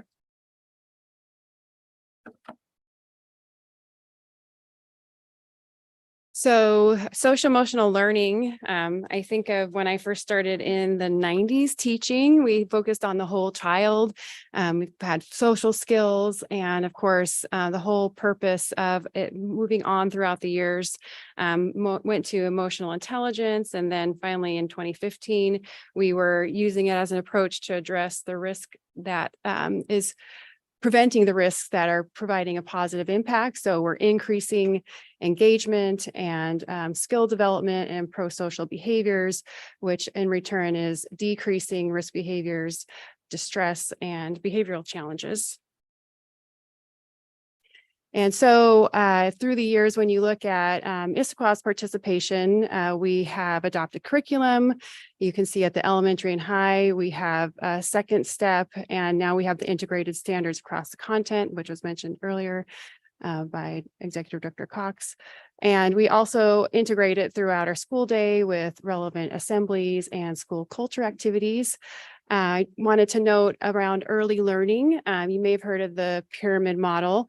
And so we're going to be talking a little bit about universal screeners tonight. And with the preschoolers, they actually are learning the skills through everything they do. They're learning about turn taking, sharing, feelings, building empathy. And so we're not screening at the preschool level, but we are using the pyramid model, and they're learning about social emotional learning throughout their day. And so when we look at the core elements of our social emotional learning, we just want to make sure that we have all of the important pieces to make a full core offering. And so I know all of you have participated along the way to see what we've been building in our district. But I think most recently looking at making sure that we're screening for the means of early risk identification, and also making sure that it's becoming more embedded throughout what we're doing throughout the day with our students, creating a trusting community of belonging for our students, and having that integrated multi-tiered system of supports for students. So it's not only the socio-emotional learning piece, but it's also helping support the academics that we saw as a benefit to SEL. And so initially for Issaquah, we started having our screeners in the 17-18 school year. We had I'm going to make sure I say it all for us. The brief internalizing and externalizing screener for youth, and then the strengths and difficulties questionnaire. So those were the screeners. One was at the elementary level, the BZ, and then the STQ was at the secondary level. And that's what we had been doing for screening for early risk identification. And so during our past year, when we had an opportunity to talk about the budget process, we had a question about whether or not we should continue with those screeners, or if we should have analysis to see what opportunity there might be. So I'm going to pass it to Shereen for that. All right. In order to conduct that analysis, the team determined that we should ground our work in utilizing the Collaborative for Academic, Social, and Emotional Learning. This is the CASEL framework that ties in social emotional learning and integrates those key components of academics as well.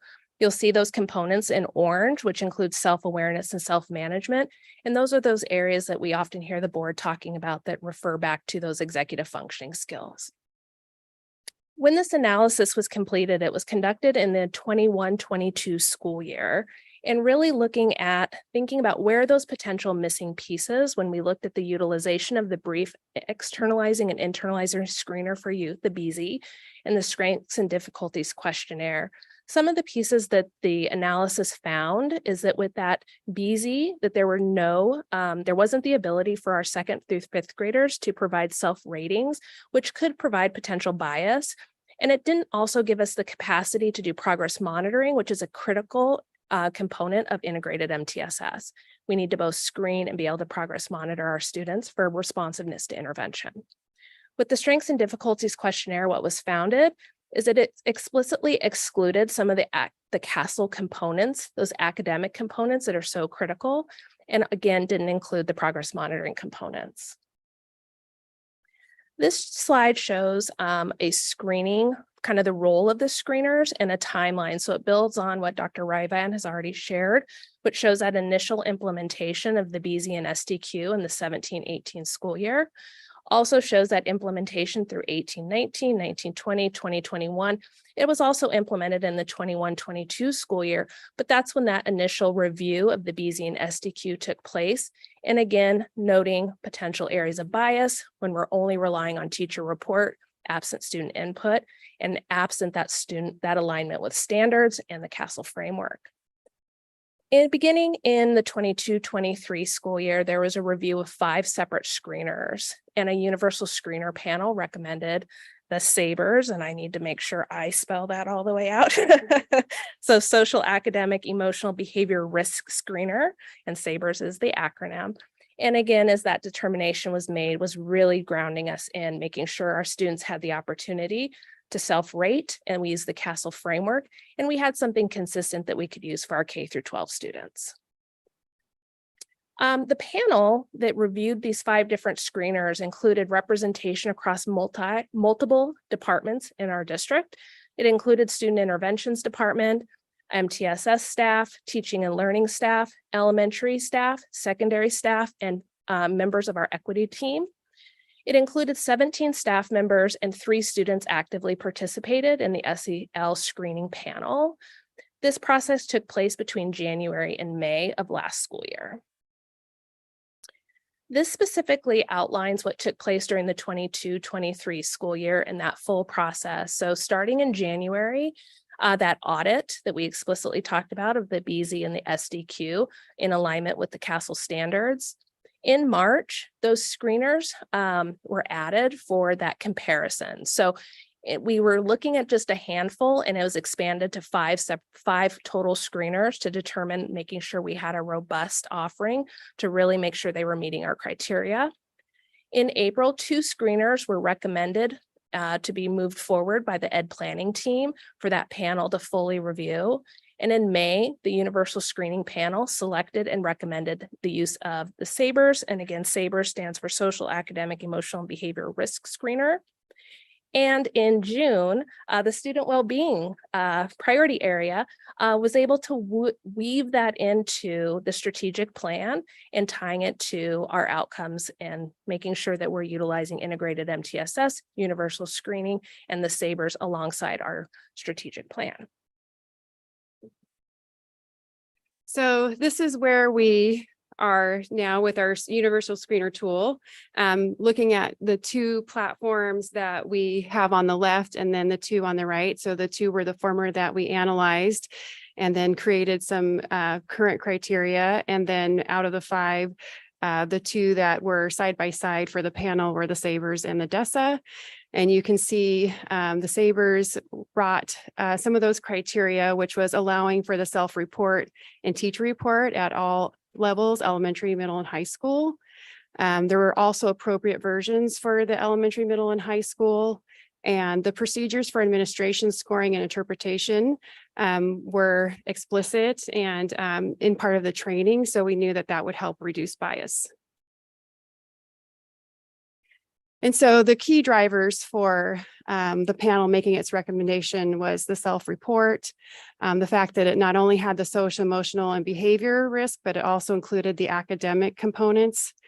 It was easy to administer, and not up here is also the real-time information. The day that it's given, the teacher could go in and see what the results are, which it was very labor intensive before with the BZ and SDQ, where the results took weeks for that return of information. And if we're looking at risk, then that time factor can be really important.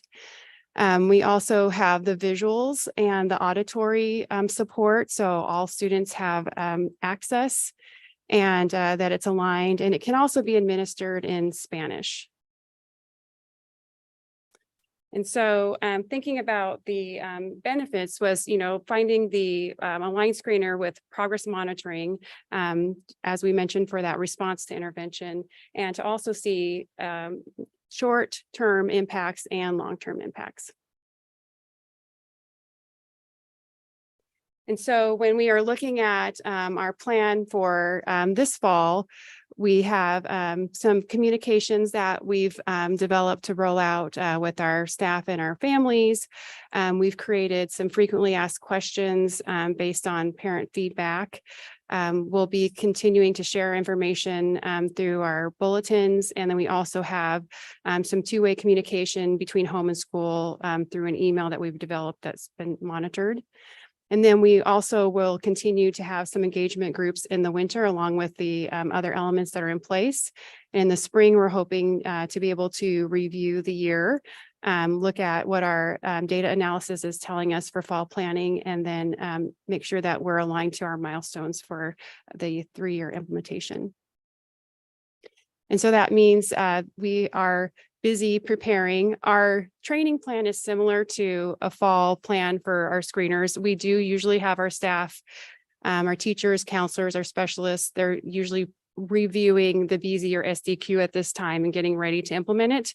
So instead of that training this year, it will be the SABRs.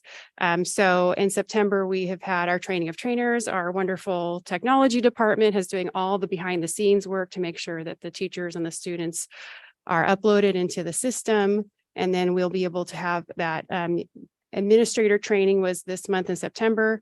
So when we have our October training of all the staff, the building administrators will be able to provide support.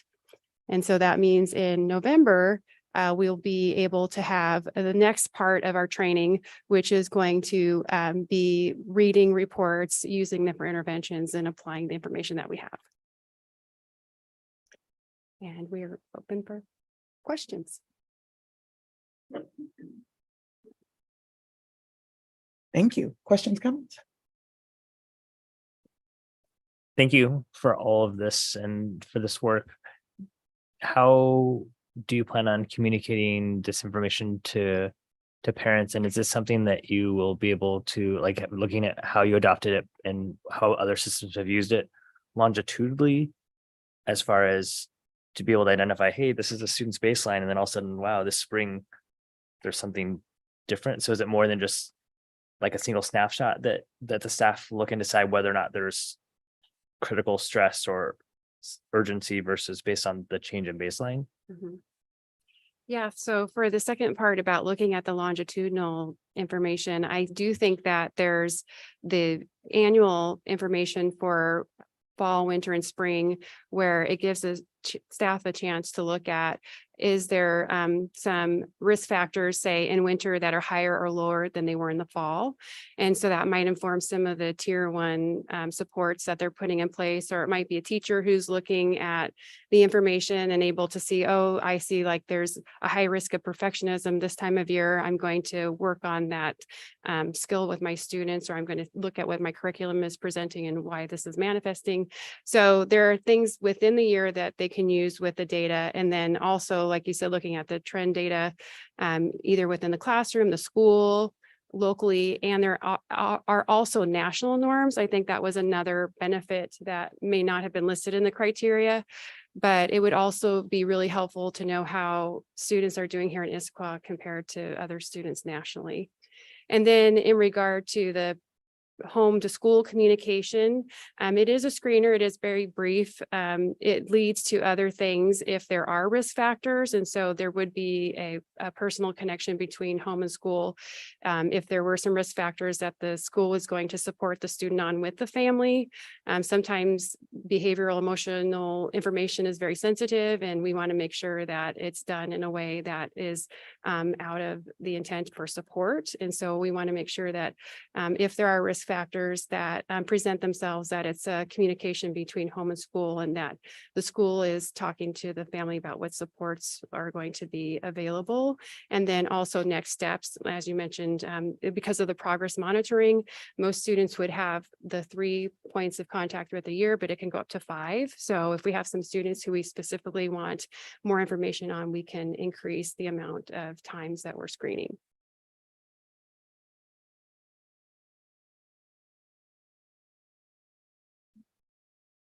I know with the Healthy Youth Survey, I can go to the Healthy Youth Survey site and know what the questions are. How do I find out what the questions being asked of students are?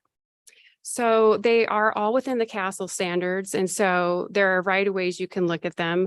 Through the Bass Bridge platform, you can also, the teachers are seeing what the different components of each area are and castle that they're being rated on. Fastbridge does, list like the My Sabers and the Sabers.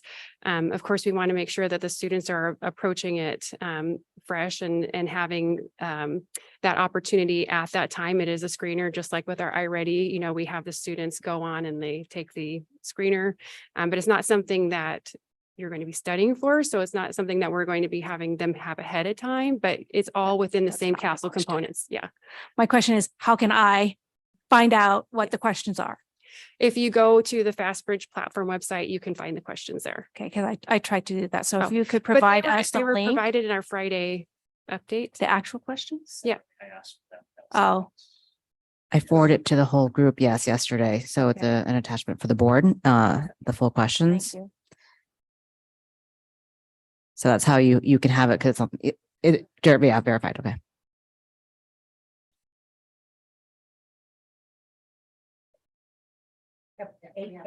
A page. Yeah. And I provided the one page, which is a survey questions. That's something different. So It might have been scanned single-sided. It's double-sided. So one is the teacher side, one is the student. We'll make sure. okay, we will follow up with that. Yeah, thank you. We'll Thank make you. sure there's two portions. There's Sabers and which is what the teachers fill out. And then there's My Sabers, which is what the students fill out. We'll ensure you have copies of both. Yeah. And are the questions the same no matter what level, like elementary?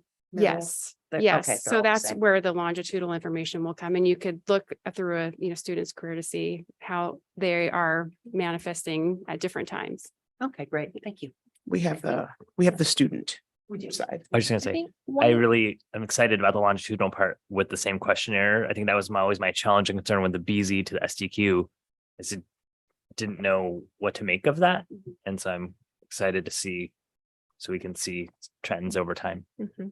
It definitely has that utility. I think one of the other pieces that Dr. Ryvan has pointed out when thinking about the Sabers as well is that ability to really think about as students develop some of these critical skills in the areas of self-awareness, that we may see fluctuations that's not related to risk, but in this ability to recognize and internalize how they're feeling and how they're sharing that out. So we may see fluctuations with that, but it gives us real-time data so our staff can be responsive and put appropriate interventions and supports in place.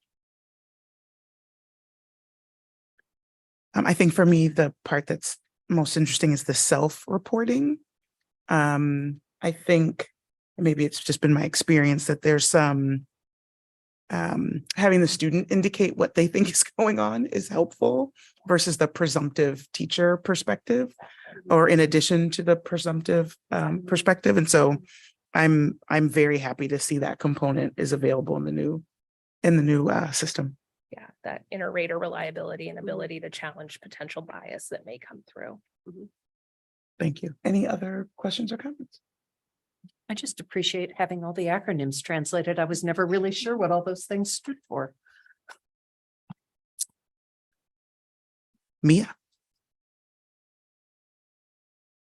You mentioned that the screening can be given in Spanish as an alternate language. I was wondering if there's any other alternate languages, because I know especially at the younger age for a survey where you're expected to be more vulnerable, having it in your preferred language can be more valuable. Yeah, we looked actually through all of the pros and cons that the panel had listed, and one of them was they would like more languages available. And so we actually gave that information to Fastbridge, and we're hoping that they're using the feedback so that they understand that it was a priority and it was something that was being compared to the DESA, which they felt like maybe had more than the one language. And so we're hoping that motivates them to continue to be competitive with the rest of the screeners out there and that they add those languages. So, yeah. Okay, thank you very much. We will now move on to legislative matters. Director Gallinger, do you have updates for us? Yeah, unfortunately, this is going to take some time, so people might want to exit stage left if they want. So update on. Does that include the students or? No, I mean, people can stay, but it's Okay. it's going to be a lengthy conversation. Reporting on the WASDA General Assembly. Unfortunately, the there was a bit of a surprise controversy that happened. And what happened is that in the General Assembly, 160 school districts out of the 295 showed up. And their primary reason was to make a motion to strip the weighted vote out of the bylaws. And what that means historically is that school districts were given votes based on the size of the student population, because we have school districts in our state that have 6 students in their school district. So they have 6 of them, six students, and then 5 school directors. And they now get the same number of votes as our school district, which has almost 20,000 students. And so it was really driven in a very, I think, non-transparent way, and in a way that I think is sort of destructive.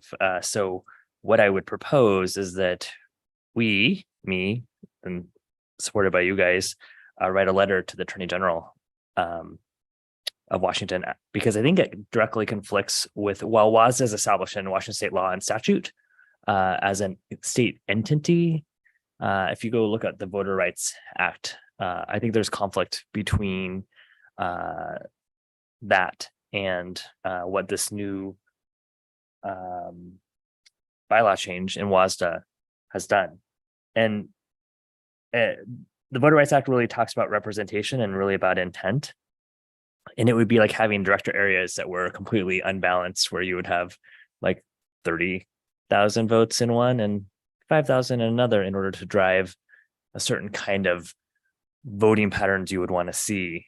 It seemed to be very, very clear based on intent that voter suppression was really, really important for the prevailing side. As an example, when I pulled the demographics of the smallest 10 school districts in our state, which total 201 students, compared just with the largest 10 school districts in King County, which comprise 243,087 students.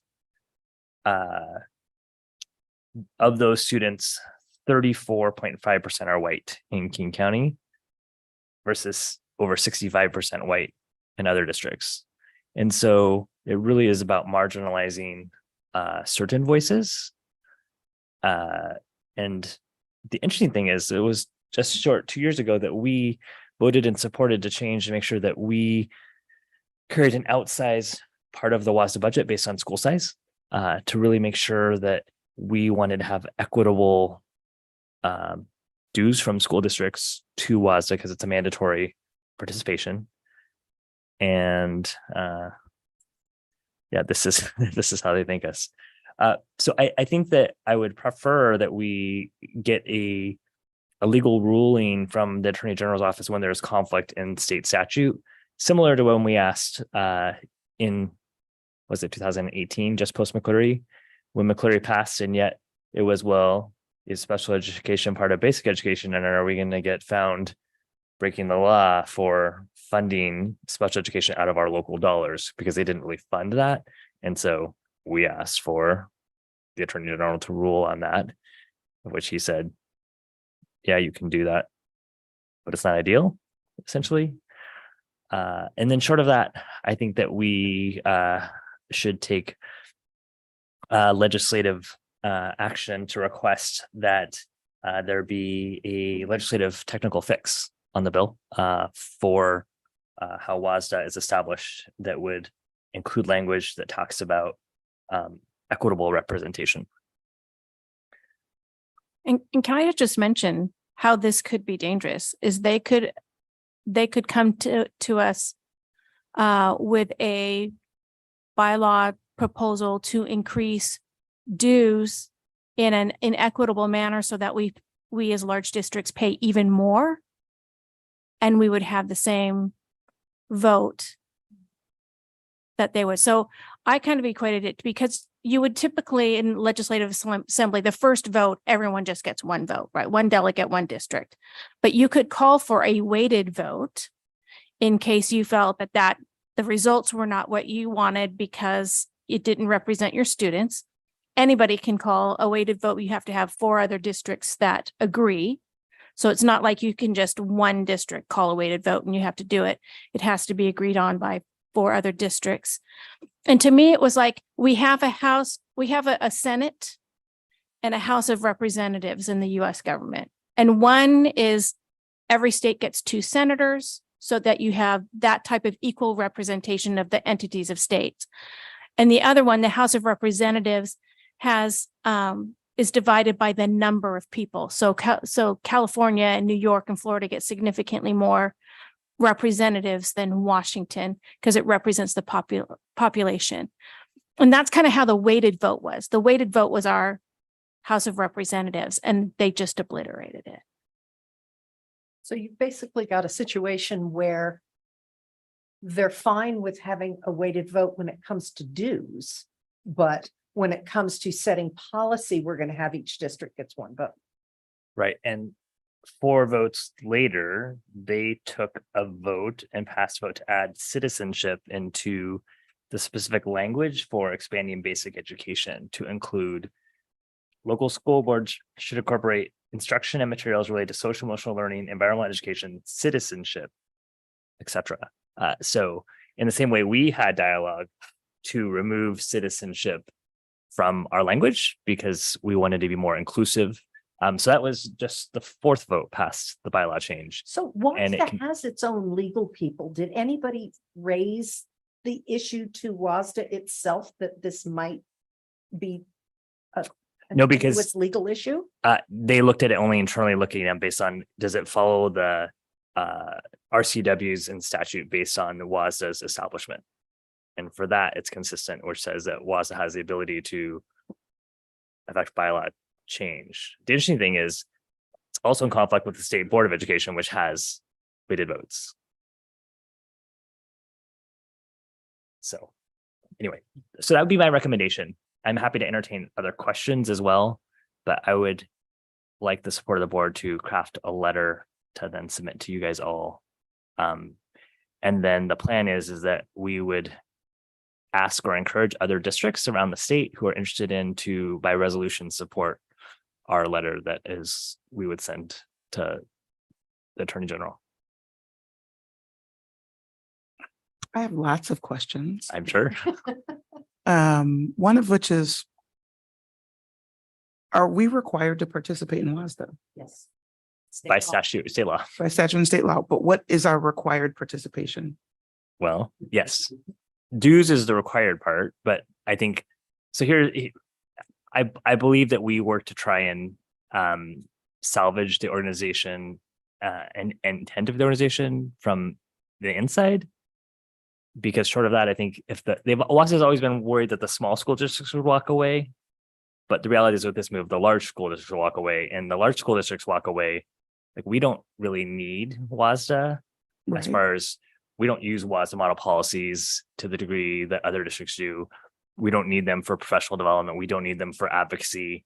Like, we have our own, all of that. So I don't think that they really factored in like, well, the small school districts won't get what they need without having large school districts partnering with them to force the issue with our legislators in King County. So I think to answer your question directly, we will see the migration away from WASDA from the large school districts, which will make it then an ineffective and unnecessary organization for all intents and purposes. But when you say walk away, we still have to pay the dues. Yes. I mean, unless we had a legislative I was fix gonna to do say, exactly what the little school districts always threatened and Tim always talked about, but they never had the votes. I'm like, Eastern Washington never had the votes to make WASDA optional. The large school districts do. Like, you just shifted who's going to be asking who.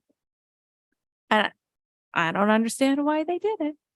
And just FYI, there is a candidate for the State Board of Education who has already posted a 10-minute video about how wonderful this vote was and how great it is that got rid of the weighted vote at WASDA. So pay attention when you vote for state board.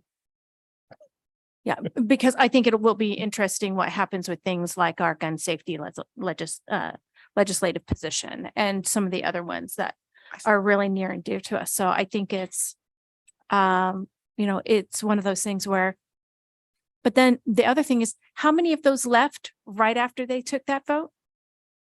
40 school districts left right after they took the vote.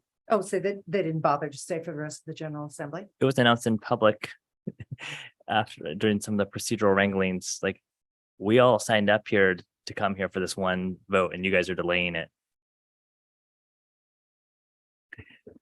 Okay. Hava?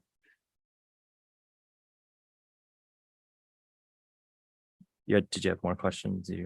Hava has a question. I'm interested to understand, because so much of our like country in general runs off of weighted votes.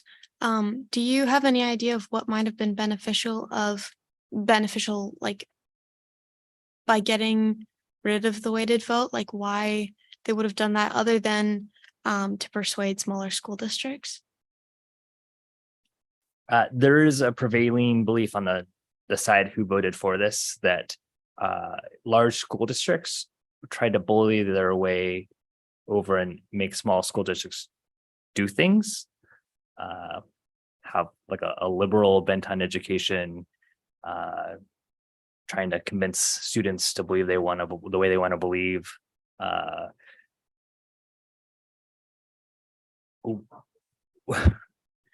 It's really hard. It really comes down to beliefs, and something like, for instance, sexual education can be a really hot topic. We're pretty clear. We want science-based sexual education, and we want parents to have full awareness of it, and parents can make the decision for themselves and their student, whether they want their student to participate. But the part that would get not messaged out from other school districts that are often smaller was the state, and we're not part of the state, would mandate that students have to learn X.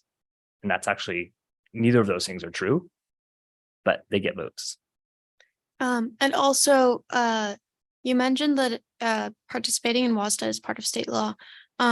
What do you mean by larger school districts like leaving WASDA, and like, is there a way, like, and how, like what exactly were the smaller school districts threatening, and what potentially could that mean for the like reaction of larger school districts if it is mandated by state law? Sure. So there's a lot. I might forget. You have to remind me. So there's 295 school districts in the state of Washington. 200 of them have 1,000 students or less. And so in my personal belief, WASD has always been a small school district organization. Now, people from King County, we are all in one single part of WASDA's like breakup of areas in the state. And so we're all collected together. Now there's just more participation in education. So if you would look at our school board and our conversations, we're asking very deep questions. Luckily, our superintendent is prepared and knows and expects that. At a lot of other, if you go to other school districts, their board meetings are about 30 minutes long. It's like, oh, we passed the budget and we're done. So it's very different as far as the level and depth of participation. So what I would say is that WASDA really needs people that are really committed to educational policy for every student in our state. And we could probably carry an outsized amount of that here in King County because we're so passionate about it. It's not saying that there's not other directors across the state that are. There are. But on a pure just concentration, it's certainly here in this greater Puget Sound metro area. Small school districts historically have come together, and for instance, for them, it was really important that they passed a proposal saying that the state should have a statewide salary schedule. Now, we as a large school district has said, well, we don't need that. We bargain that locally with our own teachers union. And small school districts don't have that ability because they don't have a staff as big as us. They don't have a legal team that can help do that. And so I understand from their perspective why they came to how it is. And that's where having us all talk together and come up with what's the best policy for students and keeping students in the center of the conversation was really important. So while we were against that, that one ultimately passed a few years ago, and we as large school districts have not tried to overturn the will of the majority in that sense. Where we have strong concerns is there's a lot swirling about what they'll refer to as parents' rights or local control, both of which in this school district and every school district in this state. This is why there's local school boards, because there is local control. The state gives us the money based on a per student basis and other funding formulas, and it is up to us to adopt curriculum. You saw tonight talk about how the Issaquah school district uses technology. That isn't the state saying, here's how you use technology. As the Issaquah school district looks at social emotional learning and making sure that our students are emotionally and mentally able to be evaluated to make sure they're in a safe place. Those are things that we do and we choose, and we choose that locally. We're very aware and very, probably to a fault, want to be inclusive of parents in any of the decision-making that we do. The superintendent has committees that all have parents, whether it's for curriculum, whether it's for deciding how many athletic teams we have and sports we offer in middle schools, like you name it, we have parents there. And so a lot of it, again, it's about buzzwords to get votes, not like unlike any of the national elections or national conversation. And unfortunately, that has sort of come to Washington. Can I just add that WASDA really serves two functions. It provides training and support for school directors. So we go to annual conference, we go to regional meetings. They will, they give us courses on how to be effective school board members and things that we would need. And they provide support in terms of if you're a really small district, and as somebody said, there are model policies. They have a legal team that might help you with certain things. And these are all things that are really important to small districts who don't have the staff to otherwise get those things done. And larger districts, we can go out and get our own training, and we have people on staff that will answer legal questions and this, that, and the other. So and then WASDA's other service that they provide is advocacy, statewide advocacy for school districts and students. And to the extent that I have always thought that they favored the small districts, to the extent that they're going to do that even more, they don't really advocate for us. So we'll advocate on our own. And so gradually they're just becoming not very useful to us at all. Now, by state law, we still have to pay our dues, but we don't have to participate. And if you get a lot of the larger districts saying, yeah, we're just not going to bother, it becomes very difficult for WASDA. But I wanted to specifically ask you, you said, what did we mean by leaving WASDA if it's a state law? It's literally negotiating and lobbying with the legislature to change the law so that WASDA is no longer required. And for years, the small districts threatened to go to their lawmakers to do that. But their lawmakers, for the most part, didn't have enough power in the legislature to ever do that. And I always thought it was a waste of time for WASDA staff to be worried about it because they never would have enough votes to change the law. The large school districts do. And so we would actually be asking the opposite legislators permission to, for them to change the law so that WASDA became optional. And so that's where I say, I don't know what the thought process is strategically, because they could have just asked for the obliteration of WASDA, because if large school districts pull out, there's not enough funding for WASDA to continue doing what they do to the level they do.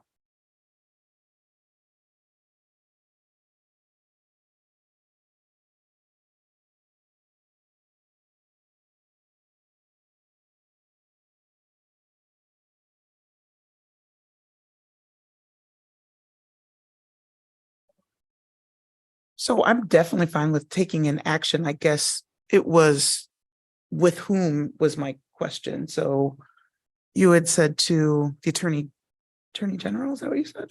Yeah, the Washington Attorney General will be the one that sort of weigh in on, is there a conflict in the statement? For this specific vote decision.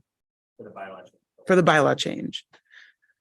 But in addition to that, it would be additional conversations that what we were just talking about is whether we So here, Okay, that was the one piece I maybe didn't understand. I think we The should difference between the rather two. than, like, shotgun, I think we should- because if we get a legal ruling that invalidates what just happened, then we're done. Got it. If we don't, this is what I recommend.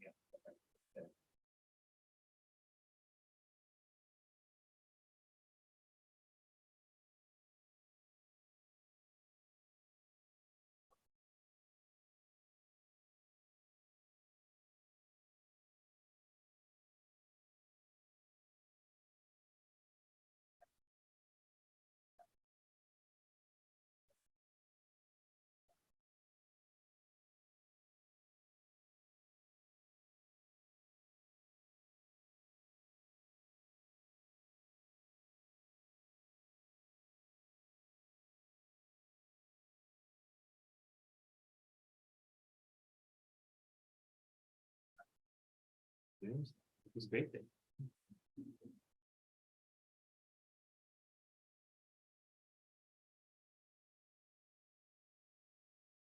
So this is the one around dues and the other one was around membership and representation to ensure that it aligned with dues.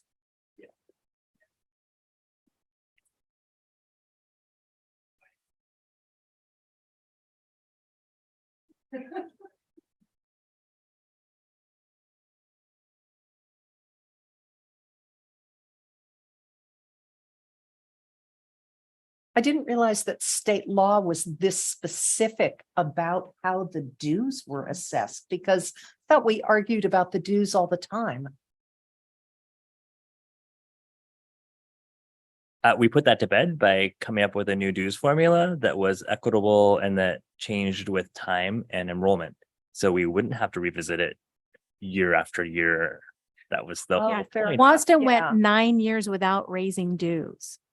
I remember that. Yeah. And so it, when you account for inflation, it became harder and harder and harder for them to fund. They went from 22 people down to 16 and then which is where they sit even today.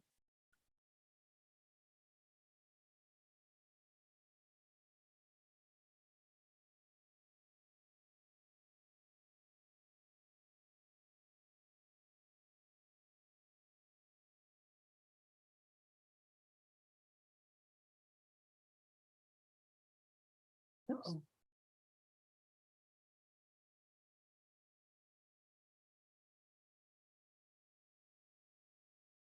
So I really like they spend a lot of time talking about the time that we got on this voters that have actually been here since the last 10 points in the second paragraph.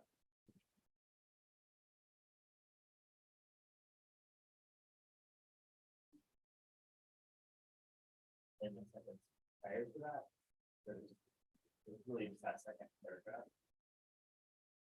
It talks about the proper use of voting power for minority groups. And then the last sentence is when you want to influence candidates to the vote or influence the outcome of an election. And so I can't think of something more important than education, which constitution is that we will spend more than of our state budget on. And to have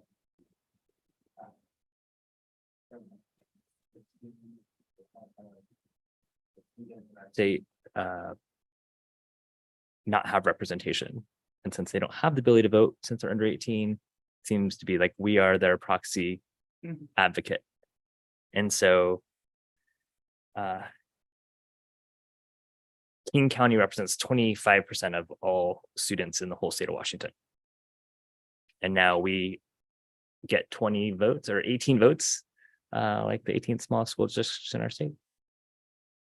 And I think that that's certainly not the intent of this. And then you said that the larger districts have a much higher proportion of students of color than the smaller districts. So that you're specifically saying that we've diluted the power of the students of color, the families of color. Yeah. Okay. Yeah. So I want to spend some time to debrief and talk about that and get everyone up to speed on that for why I believe we should lead this work. And but I would certainly not going to get ahead of not having board support to do that. Did you talk to any of the other large districts to see if they're kind of on the same page?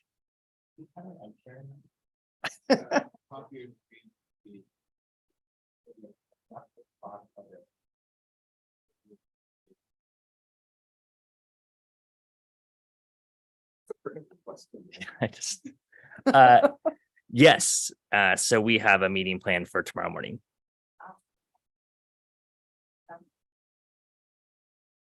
But I wanted to have this conversation first. Yeah, I mean, from my perspective, the answer is yes. I think it's, I guess maybe I feel a little bit better if there's a two-pronged approach. But wow. It wasn't your average session. I think what's interesting is this came before the WASDA board as to whether or not to promote a do pass or a do not pass. And it had a do pass recommendation from the board of directors. Really? Oh, well, the board of directors is primarily small district. Right. I mean, it was a razor thin margin. I mean, it was like as close as you can get.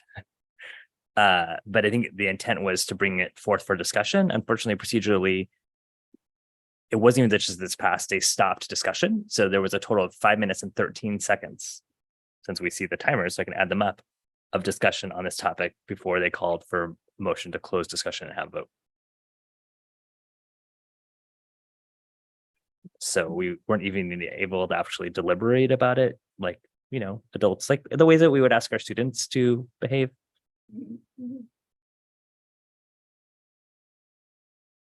Thank you for that update. Yeah, sorry. Any additional? I was gonna say, did anything good happen at General Assembly? No, but the good news is our superintendent and CFO have been doing some really incredible work that I'm sure they're going to update the board at some point on, to look about if we move to, you know, change how we do high schools and change the focus for our high schools. We can't do that without having transportation available so students could choose which high school they went to based on the program of interest. And so they've worked together to put plans and what the costing would be and how this would work, because we're going to have legislative meetings and we want to talk about that. And one of the things I've realized over the course of time is that public education gets bashed a lot for not being innovative or not being, you know, meeting the needs of students at the time. And yet when we're held to feeder patterns, like we, from an equity standpoint, have to make sure that every student has the opportunity for the same education or similar educational opportunities. So I realized that transportation is key to innovation in the way that Washington state schools are funded. And so it's a unique way that transportation is funded in the state of Washington. And so we want to show to our legislative leaders in our state, since they represent us in the 41st, what that could look like. And the cost is actually surprisingly small in the order of what we spend money on, to be able to allow students in our school district choose the school that meets their needs in high school is, I think, a really unique opportunity. I look forward to more discussion on that. So we are going to have hosting legislators at our transportation center in October. And so once I get those dates set, I will reach out to board members to join me. Director Moraldo. Two thoughts on that. Well, similar thoughts. If they fully funded the benefits that we provide for our staff, or if they fully funded special education, we would gladly use our local dollars to extend choices and options for our local students. Well said.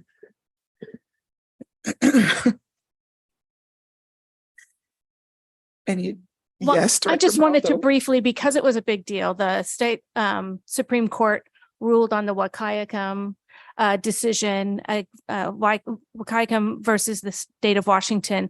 And I think if you have a chance to read the brief, the judge's thoughts on that, the final piece of it was a judge that agreed, but he wanted to specify some things. And the most important thing is that Wahkiakum was asking for the state to fully pay for capital projects within their district. And so the Supreme Court came back and said, well, no, it says it's a shared cost. And so the judge I think it was Judge Johnson, came through and said, this did not answer a question that still needs to be answered, which is what does shared cost look like? And so I think it really is about, we recognize in our district that they don't really have a shared cost with us. So I think that there's still room for a more appropriate lawsuit against the state because they're not sharing costs. And I think it's something that large school districts would have some ability to bring forward to say that the state is not fully, they're not sharing the cost of capital to allow us to be able to have buildings that are safe for students. They pass laws that make fundamental changes to our buildings without any type of support for that we don't even know what the costs are going to be for us. So I think it's a discussion to really think about. So when you're discussing with those large districts, it might be something to talk about what does it look like to really get at the nut of what is shared cost, because the Wakaikam lawsuit was not that.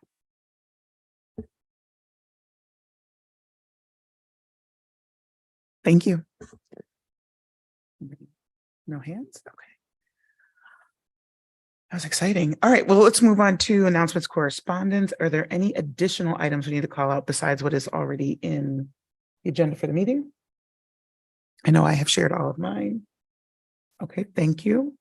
Next, we have calendar and future agenda topics. What we talked about at the top of the meeting was that we will schedule an additional work study to continue the conversation that we were having on EL 14 instructional programs. In addition to that, I do have one ask for board members. Last board meeting, we had a conversation about EL 11 and the potential need to do some policy language updates. I didn't know if we wanted to have two folks just go off and look at that potential change and come back and recommend it versus waiting until a future work study. EL 8, I thought it was 11. section 11. Oh, was it section 11? Sorry. Yeah. It was the I think Director Meraldo. Director Yeah. Meraldo raised about the language not being clear on complaints and what we would be expecting to be produced in complaints.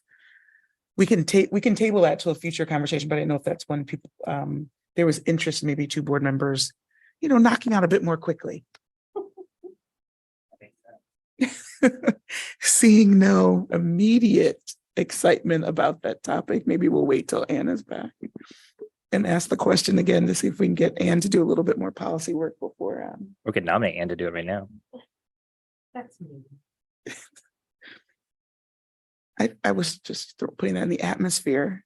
So, okay, I'll bring that one back and we'll figure out if there's a quick way. Are there any additional items we need to talk about on calendaring? Were we going to try to calendar fall retreat? We can have a discussion about fall retreat. I do have some thoughts on that topic. Did we do a poll? We didn't do another poll on fall retreat. No, I think we did finish finally our poll on school improvement plan review. Those are Yes, booked. the finding with the school improvement was that it was hard to find a fall time Well, that's to kind come of why I was together. wondering. And so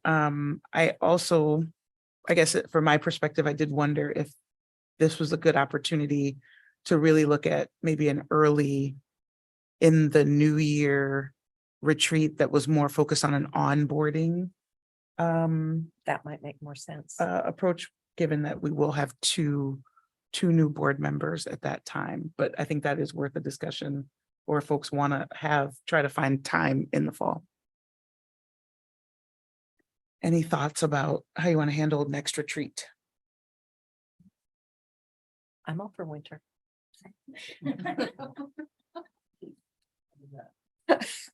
We have no idea why you might want to hold this until after December.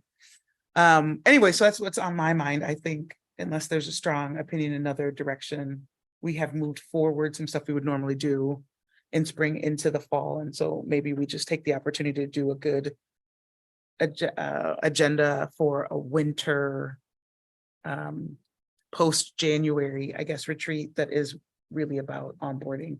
And that would have also allowed the 2 new board members to have done the new board member boot camp as well in November.